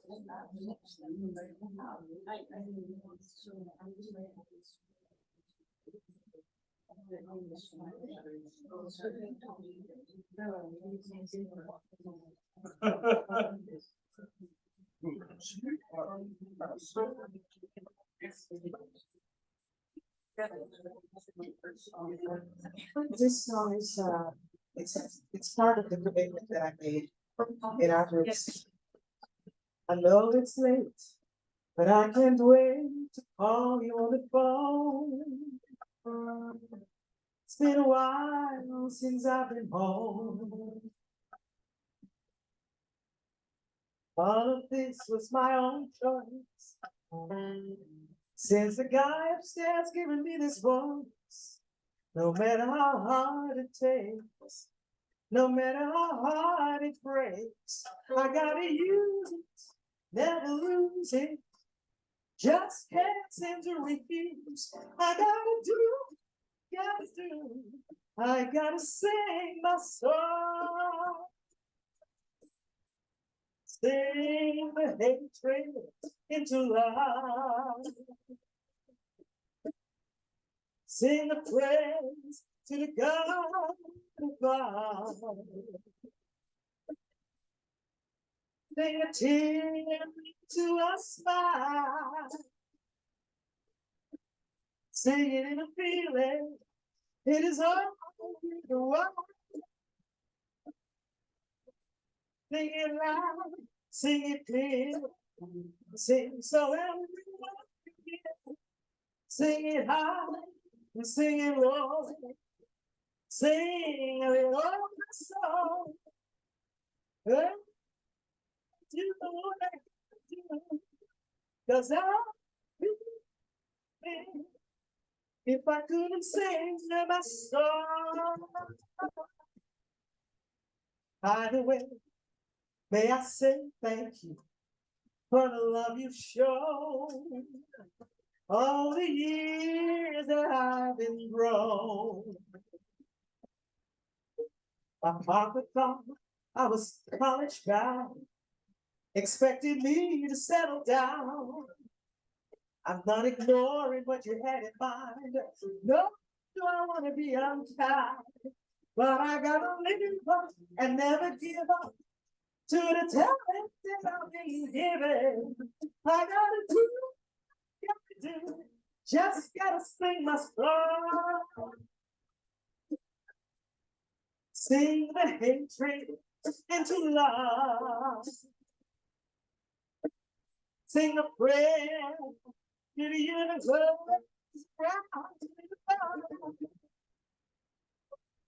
Sing a tear into a smile. Yeah. Sing without feeling, it is always one.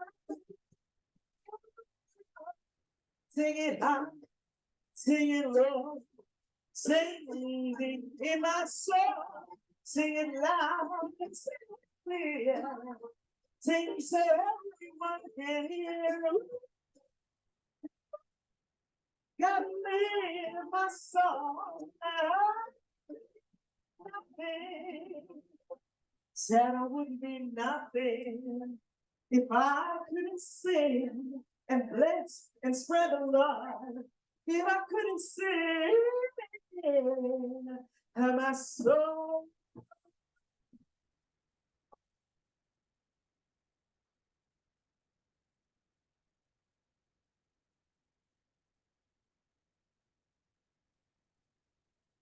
Thank you.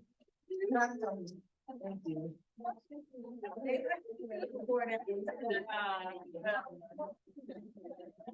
Oh my goodness, that looked awesome.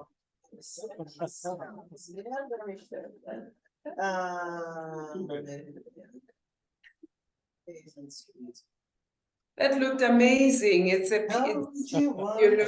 hope it will come out in the video of the conference. To the Mississippi. This one is 2.5 minutes. Take a boat to the land of the free.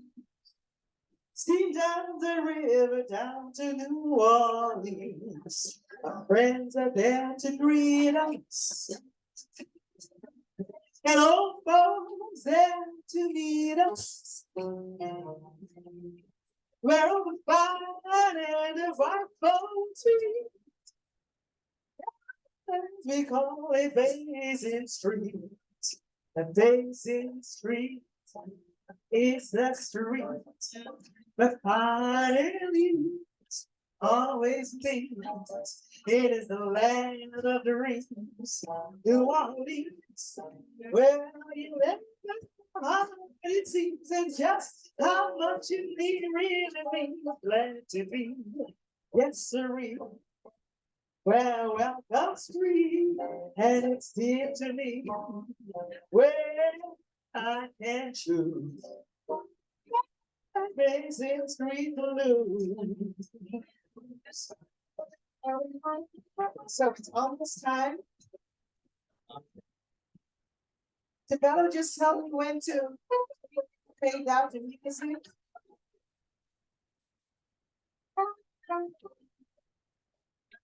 Trumpet player here is Art van Rooyen. He's no longer with us, but when he was playing this on my album, he was like 88 years old. Yeah.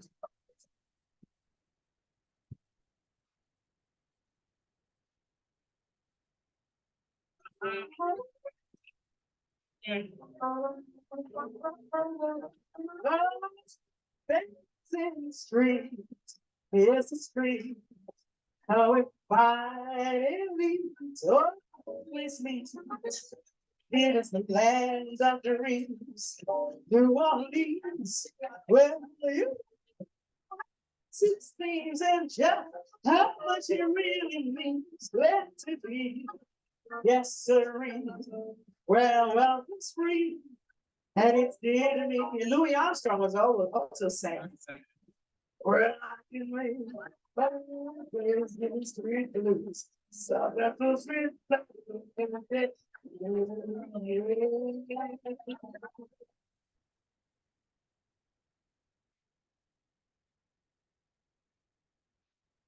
Thank you.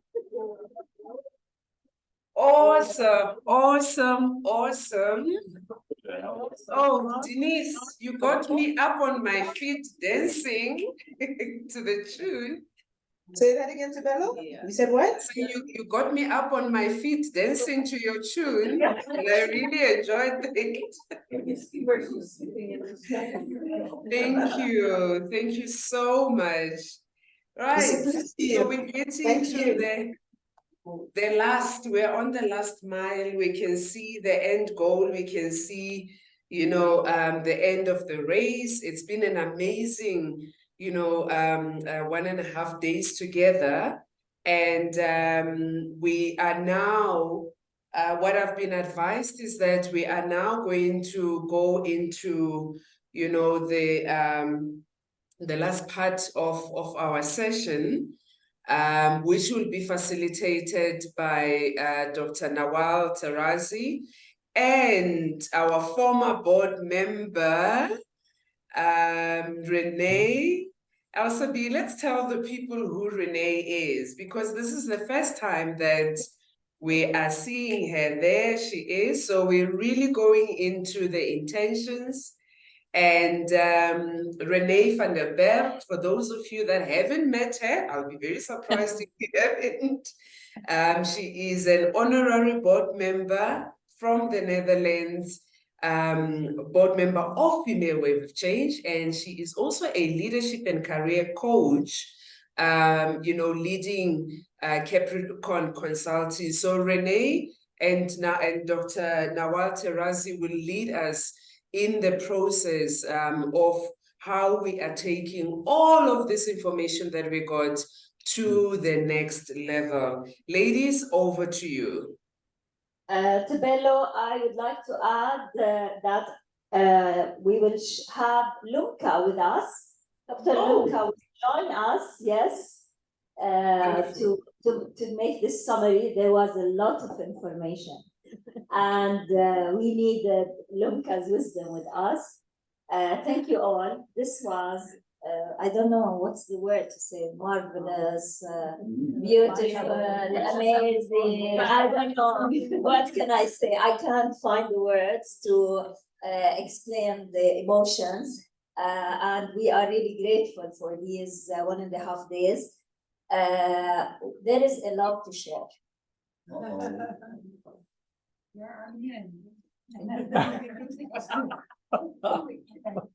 The camera, yeah, maybe Lumka and Renee, maybe we can make turn a little bit, this. yeah. Nawal, just a quick admin issue. Please advise when you would like to see the intention smile so that we'll put it up. Okay. Renee daar. Yeah. The intention smile. Okay. There were many intentions that we've heard from the participants. And we requested to hear the intentions on a personal level, on a community level, and on a macro level. Of course, we heard so many good suggestions, and that's why we said it was really an action plan that we will be working on it, and we will be sending it to all participants in place and online. But now we want to give you some ideas, okay? And we will, at the end, Renee will tell you exactly what's needed from you as well. On a personal level, we heard the word confidence. We need to work on our confidence, on our, know yourself, take care of yourself. We heard the Women Leading in Change program as a very important program that for those who had taken it and has recommended it to the others. On a personal level, we heard many saying that we want to join this program and we encourage you to do this. We've heard also the non-members wants to be members, to be part of the directory for networking on a personal level. They love this and they want to be part of it. And this is another one that we want to see it, understanding ourselves, understanding our strengths, and really listening to our heart and follow what we believe we are good in, and also identify our weaknesses. And when we identify it, we can ask for help. It's easy. The answer is there. On a community level, we heard the word sisterhood a lot of time, and we want to work on supporting each other. This is an action that we will be calling at on a community level. Sisterhood, support to each other, collaboration. Collaboration have been heard, I think, in every single breakout room, in order to improve, the trust to each other. The competition should be, clean competition based on the support to each other as females, to each other, to enlighten the leadership in each other. When we see a leader in front of us, just support her. Don't compete with her, support her. You will be there together up on the leadership. And global team, we've heard about the community. They want to be part of the community. We have a global team, and we are always welcoming people to be part of this, our global team. And we meet every month, and there is so much happening. Of course, we talked about us as Female Wave of Change. Maybe Luca can continue with regard to the ambassadors and the induction. Yeah. I think before I go to that point, still on Women Leading in Change, well, because in and out of the rooms, we're engaging and we had a lot of feedback, and we just want to let you know that you've heard about it. I did get some feedback also on the Women Leading in Change. People did think that it was very impactful, but then it also evoked a lot of emotions. I think there's also a call out then also to our coaches around here. We've heard that participants, sometimes they really have a hard time emotionally. Maybe we need going to need support when the coaches in the room and or those who are online can raise their hand to say, I am here, I'm available for those who need my help, or for those who need assistance. And then going back to the macro, we've also heard that we need to do more in terms of induction, that people, they join and then they get lost in the system because perhaps maybe we're not as structured as they would like us to be. We've heard that, and we've taken notes. There's also a need for induction of ambassadors for the countries, for the chapters, so that we see more actions at local level. We've heard that and we've noted. And we hope also as all these things are coming out, inputs, that when we start implementing this, then we are also going to get the support from people when they also start being more active and giving more and more inputs into how we can build this amazing organization going forward. we will continue. There were more points which we are going to cover. On a macro level, we heard many suggestions also. Some of them were talking about we don't have to start big, we can start on small projects, and we have heard about many small projects that has started. It doesn't need to be a wave. It is a communities that they can start, working on small projects. And we have heard from Pam, for example, this small project that has succeeded. We have, yes, the 5 pillars at which were very, active during COVID, especially because we were all online, and then it a bit faded down. But this doesn't mean it's not the end. We can convert this, have one idea, and work on it. 2 ideas. It doesn't need to be the 5. We can start step by step on small projects and follow it up through these committees.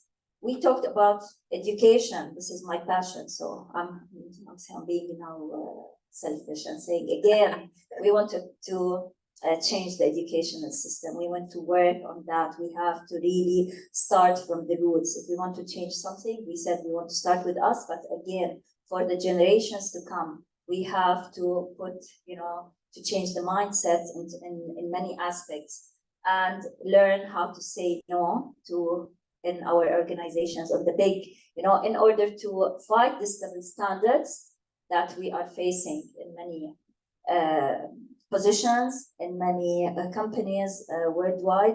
We have to start saying no. And according to Robert, we have to talk to these up there and to stand in front of them and tell them that this is not acceptable. We need the change. We call it revolution. Maybe it's not revolution. We are women, we are feminine. This is not our feminine leadership, but we have our way of convincing. We're very good in convincing. We will talk to them, we promise.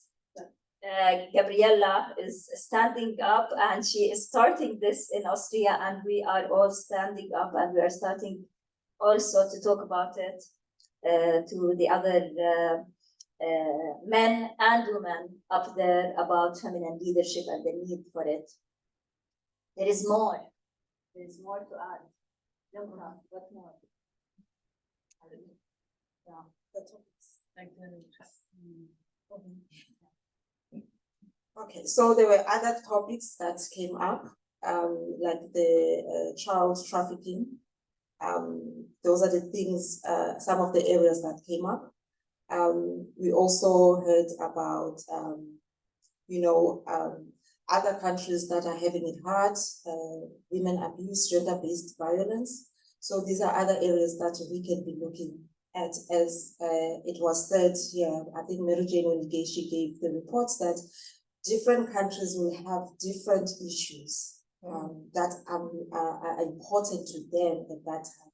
So it's important to also note that at global level, the organization cannot really be focusing on all this. We can, at this level, give support, and we're hoping that people at ground level, then they focus on things that really matters in their countries, things that are really of pressing issues in their countries. But what the support that we can give is that of leadership development, going through the program, finding yourself and finding what speaks to your heart and to your values, so that we can have that, putting in that fire in the belly for people then to go and make the change in their own areas. So I think that's very important, because sometimes people look at what exactly are we doing as female web of change?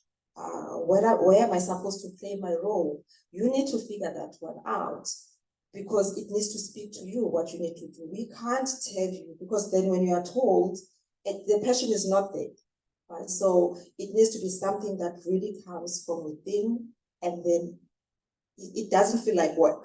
It's something that you wake up, you want to do, because no one is pushing you to do it. You really want to do this.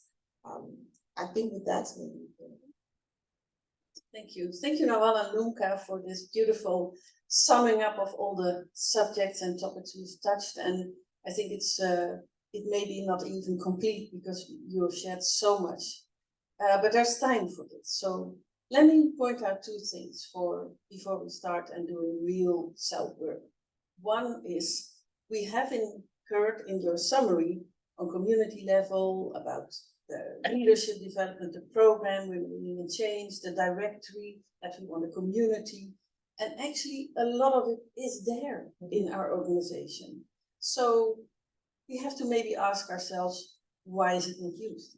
So just a pointer and maybe a thing to think of as an organization. The second point I want to share, and it's a little bit linked to what Lumka has said, is when we listen to Stephanie about emotions, we have learned, and maybe already knew it, that your passion or what's triggering you and gives you this emotion, that will somehow push or touch something that is in your passion or in the thing that you want to achieve or want to change. That is the internal motor. I would translate it in my words, Stephanie. And I think that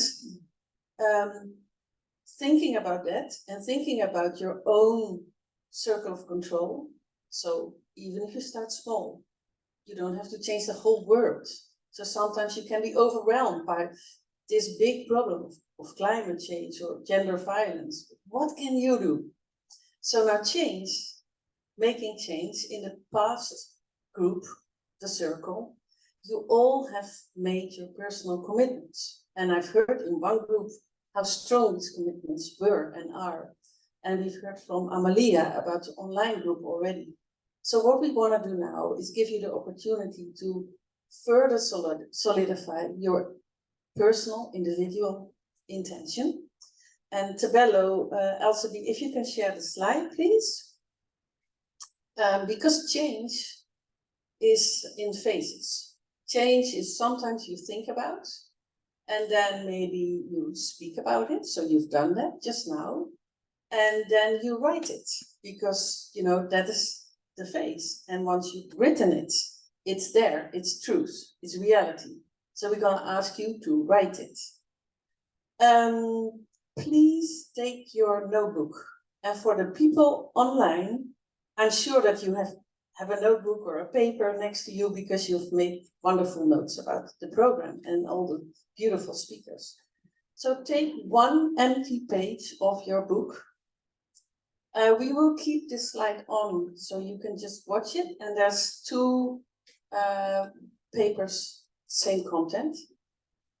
Take a blank page and just, if you want, share your name and email on that page, because we will, if you want, collect it from you and make this sort of general and overall holistic summary of it.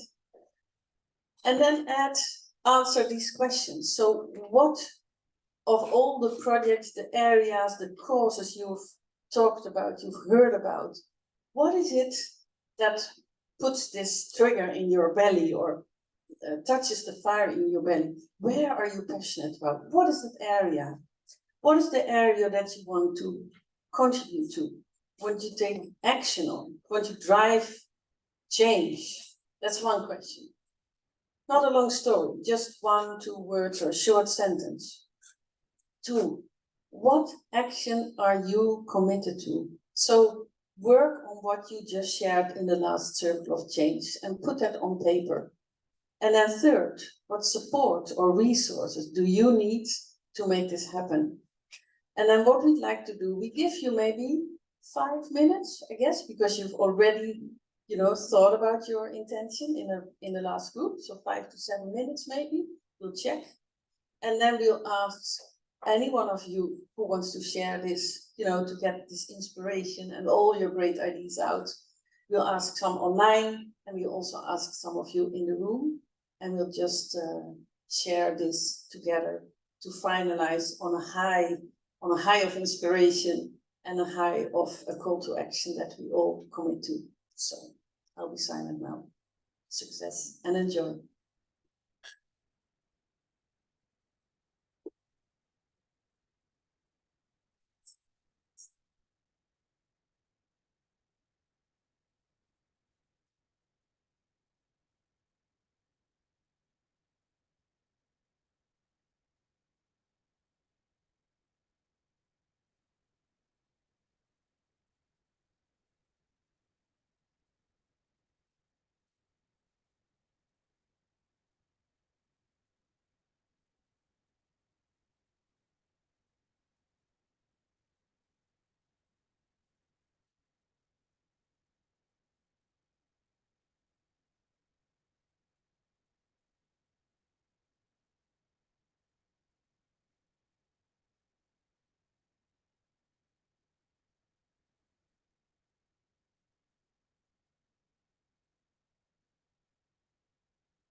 So 1 minute, ladies and gentlemen.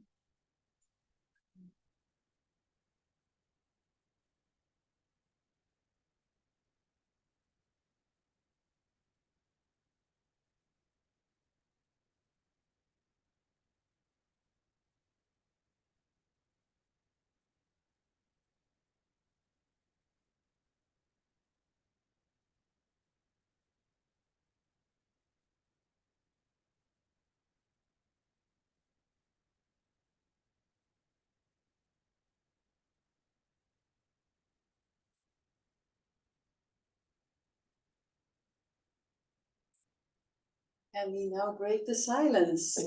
I can hear there are a lot of concentration in the room. So we're wrapping up this session. So Tabello, if you can just come in with pictures of everyone online. Hello. Yes, hi.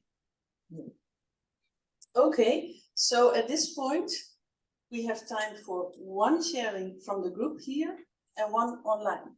So who wants to kick off in the group here on the ground? Who wants to share their intentions? Don't be shy. Lily. I decided to contribute to children. I contribute to children and young people. That's about emotions. Yes. Yeah, I'm from the 50s and that wasn't usual then. So for those children and young people getting to know and understand their feelings, that they are different from each other and equally valuable. I will post our materials about our actual work in our English social network and website. What I need is university students interested in a program, in a project to accompany our work in kindergarten or school and evaluate the impact and efficiency of this work. Thank you very much. May I have an applause for Lily?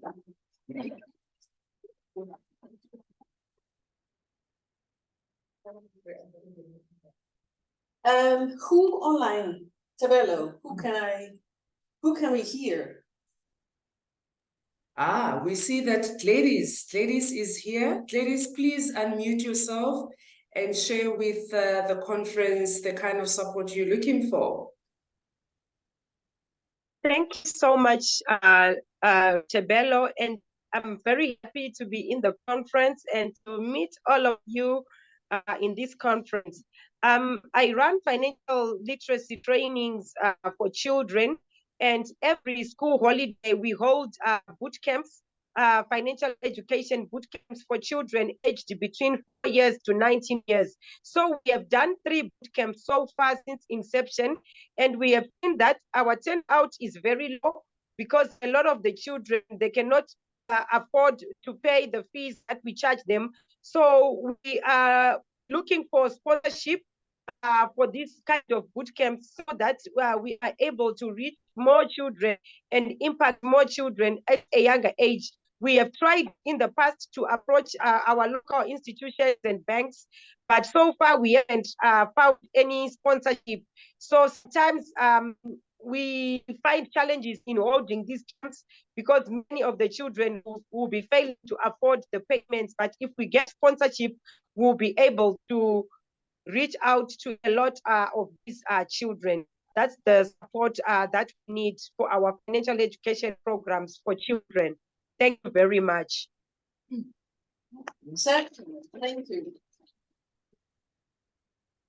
We'll do one more for the group because this is so inspiring. Actually, it's a waste to not hear you. I know you've heard your colleagues in the group, but we'll just do one more in the group.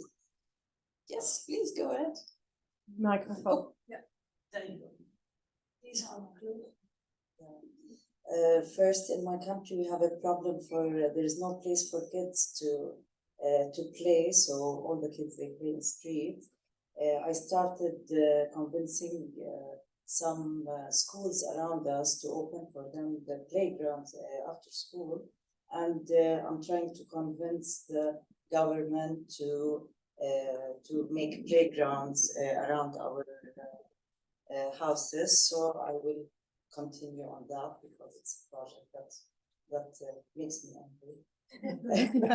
And on personal level, I've started some paintings, my own, and I know that they are so good. So Good one. so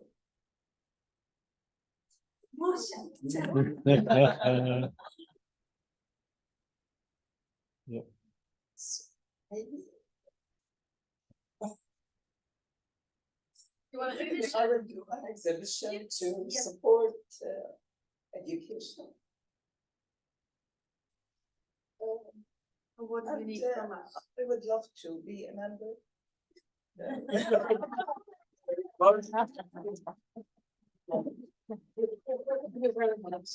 I'm happy that I broke the rule of just one-on-one and just got this beautiful one in, and now we're both in tears.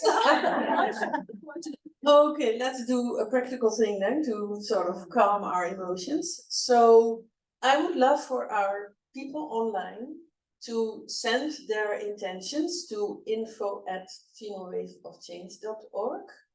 I would love the people here, if they want, they can either give us their paper or send, just type it over and send it to info@femalewaveofchange.org. And this is because, it's maybe complicated, but we just don't want another 40 papers flying around printing because of, the initiative that we are also done. Ben. .com, sorry, yeah. Thank you for clarifying. So while we are collecting these, or can we collecting the ones from here? Yes, we are collecting some. Yeah, okay. And then in this minute, I want to thank you very much for your intention. And I'm sure that as an organization, we will work on that, we will follow up, as we know England and her team. And I give the floor back to Noel. To Tebello, over to you. Thank you very much, everybody. Wow, what an awesome intention session.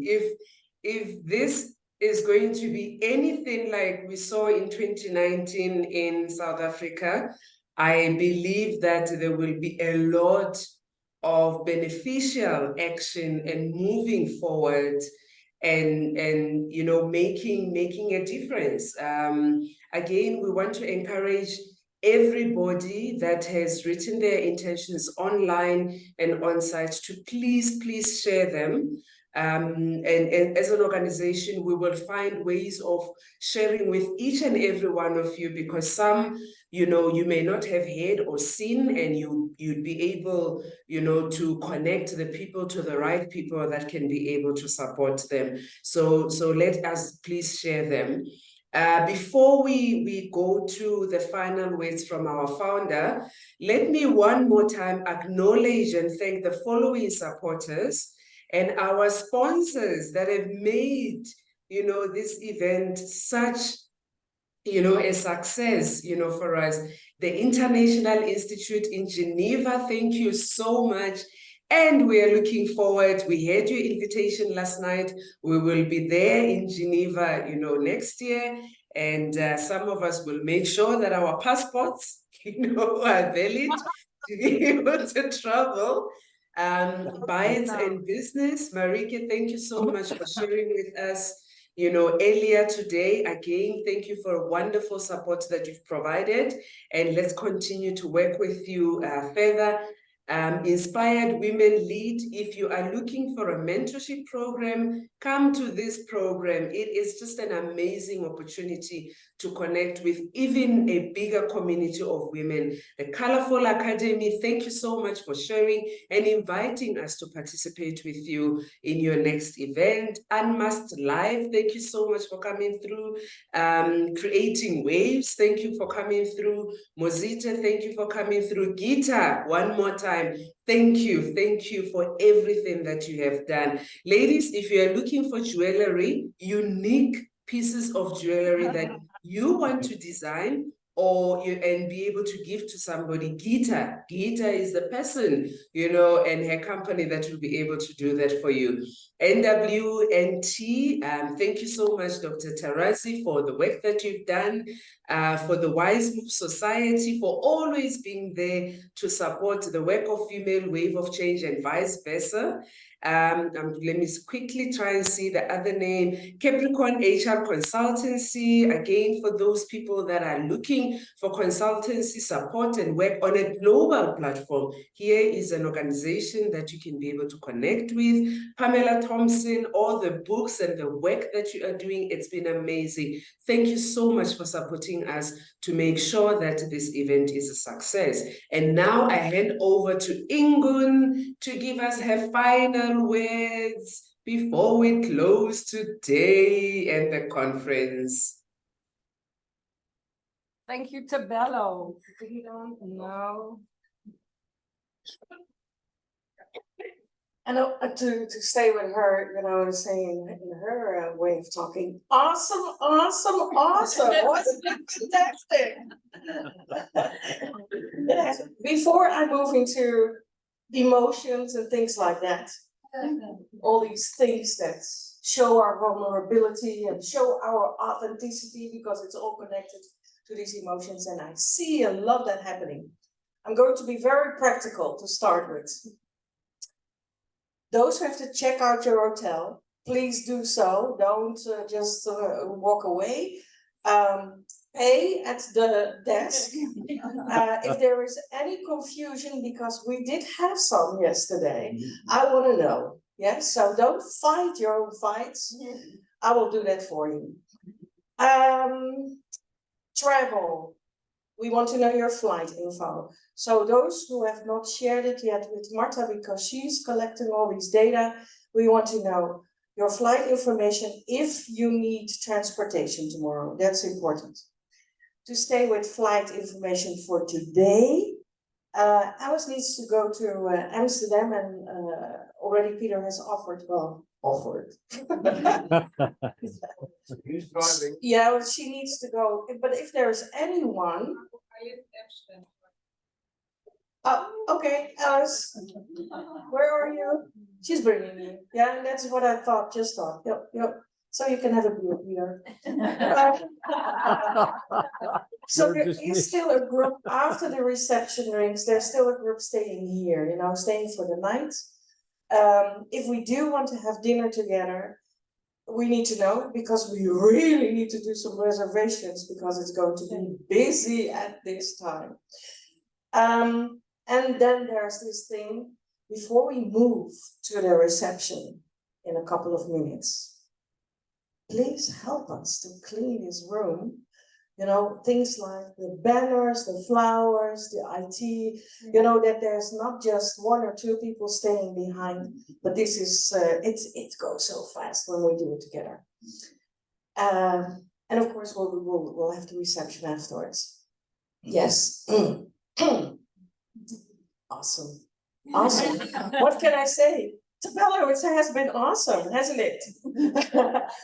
It's, organizations like Female Wave of Change, and I was talking with Bonnie, it is this, like in business, and many of us are business owners, so we know that things go up and down, and when it goes up, you feel like, yes, it's going fantastic. If it goes down a little bit, you feel like, what am I doing wrong? So how can we get those numbers up? And I think, at the beginning of this year, we said, we really need to do new things to get the numbers up, to get more visible, also on make more noise on social media, that people know who we are.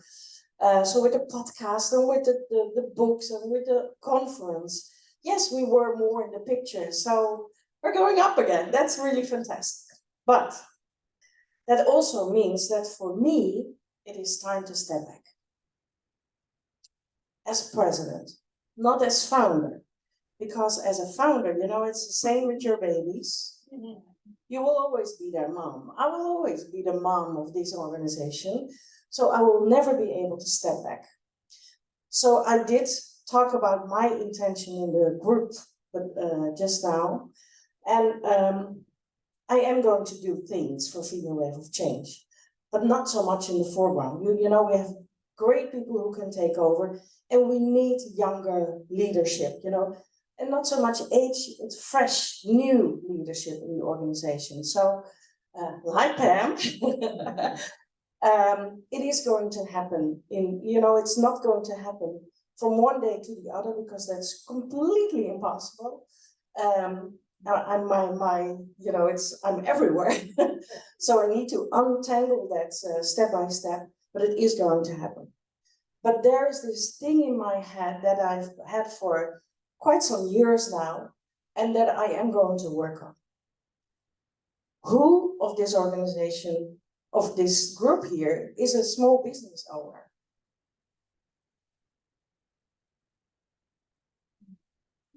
We have fantastic people here, mostly volunteers, doing fantastic work here. And for me, it is, and I know I see a lot of small business owners struggling, and we also need to help each other to get that business up and running. And I really, really believe that there is a lot of money out there, funds, and that is stored somewhere, and that we can use to get all those programs into the world. If we can bring women leading in change to a lot of countries, to remote areas, and really support more and more women at all levels of society to become stronger in their leadership, to become those authentic feminine leadership. And what Lunka said is completely right. We are not able to tackle all the problems in the world, but we are able to get more women on their feet and to step into that leadership and bring change. And that is what we do. That is what we're good at. And we have a lot of professionals here and there online who can bring those programs into these countries. But it would be so nice to have a filled bank account and use that to bring our professionals, but also the professionals there in the countries, to let them do these programs paid by whatever fund is out there, to make sure that, that also you as small business owners don't have to do this as volunteers, but that you get paid. Well, that for me is also one of my missions. So yeah, what can I say? You know, it has been fun, it has been fantastic, it has been a learning curve over the past 7 years. But it will, as I said, will never leave completely. You will never get rid of me. But I will step away a little bit. And it's so good at an event like this, at a conference like this, to already see the next generation leaders stepping in. So that's really fantastic. We have something very practical to do, because we have we want to thank the people who have organized this event. So take a token of our appreciation. Yes. And we want you to have these. And I am going to, Mary Jane, this one is for you. Thank you for being part of this. Thank you for this. having me. Yes, that's really fantastic. Thank you.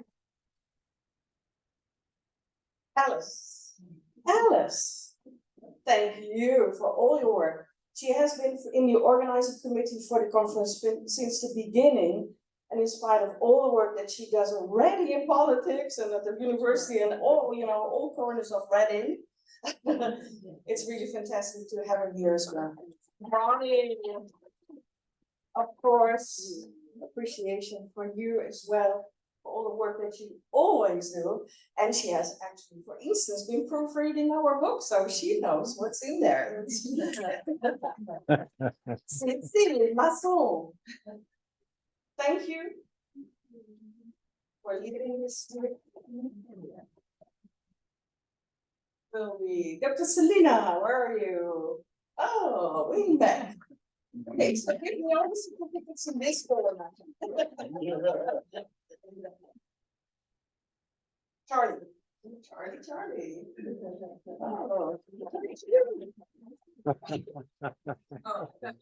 Oh. Okay, guys, help me distributing these. And they will come to you. So Beautiful singing.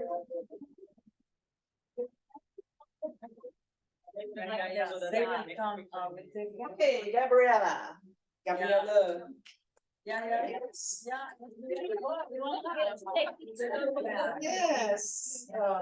Thank you. Helen. Speaking and those who have been leading the groups and things like that. Wait for everything. Eva.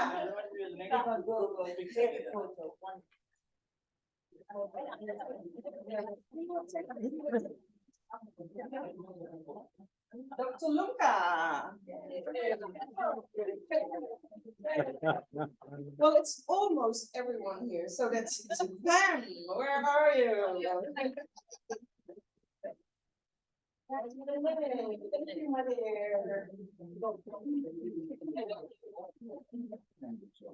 Roberts. Roberts is a tech guy. Oh, that guy, that girl.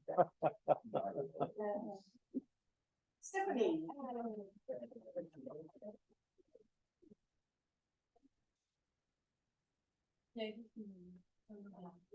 Very nice.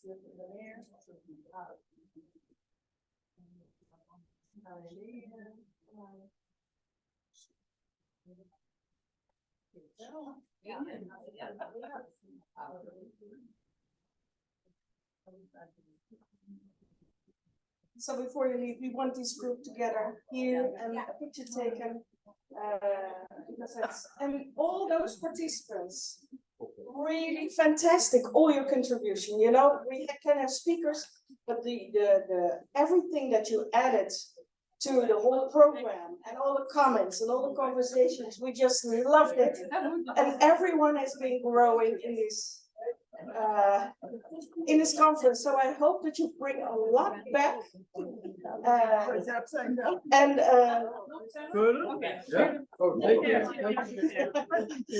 and we love to see not just those intentions, but we love to see what you're really getting out of it and what you're going to make happen in the next so many months, years.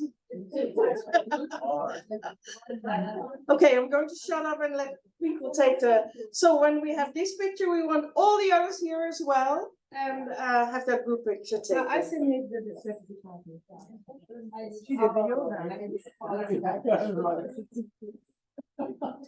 I see where you. So whilst they're taking that picture, can we also ask all the online people to open their videos and cameras, because we would also like to take that group picture.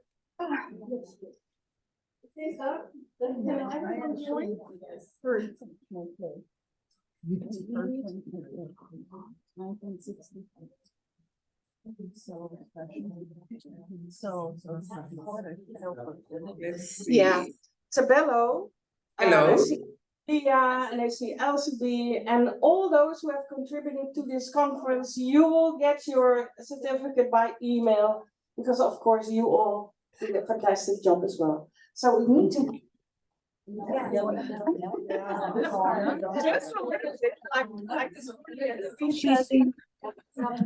The online ladies, can we have our cameras on? Yes.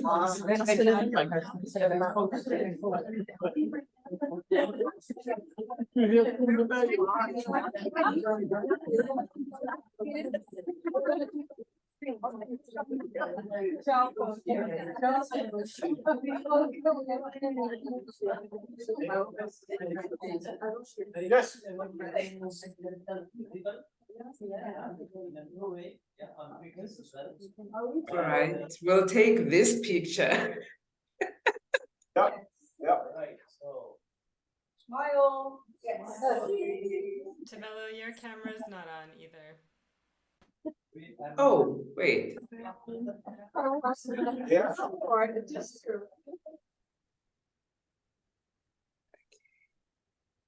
It looks on my side. Elsa B, can you see me? Yes, I can. Are you gonna smile, ladies? Don't forget your books, you know, it's very important. Okay, we'll try it later.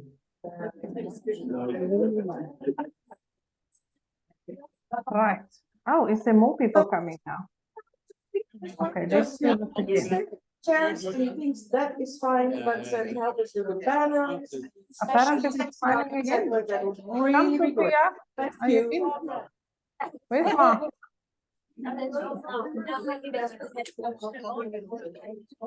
Oh nee. Dat zien ze ontevreden, nee hè? Alleen hier. Okay, 1, 2, 3, cheese. Oh, Zo, een beetje zo, dan is het makkelijker. Waar is die? Is hij weg? Robert and Ingun, you let me know when Oh, look at that. you are done that side. Thank you. Hey, Ingen is gone again. Hello? Yeah? Isabello? Are we done? Yeah. We are done. Okay, before we close, let's just do one final closure. And I hope you're able to see everyone. What a day, what a day. Fantastic. I really hope to meet those of you who I don't know yet. I love to meet in the coming weeks. See you all. Before we close, let me just do my final thank you to everyone. Right here. Yeah. So, ladies and gentlemen, thank you so much for your time. Thank you for your invaluable input and bringing your authentic feminine leadership energies. I just want to say to everyone, thank you, Rianeboha, Shukran, Asante, merci beaucoup, muchas gracias. I wish all of you that are traveling safe travels back to your homes and families. Thank you. The light and the peace in me sees and recognizes the light and the peace in you. And I bow to all of you. Thank you very much. And that is the end of our conference. Congratulations, we did it. We did it. Yeah, thank And you. thank you to the amazing technical team that has been supporting us in the back. Thank you.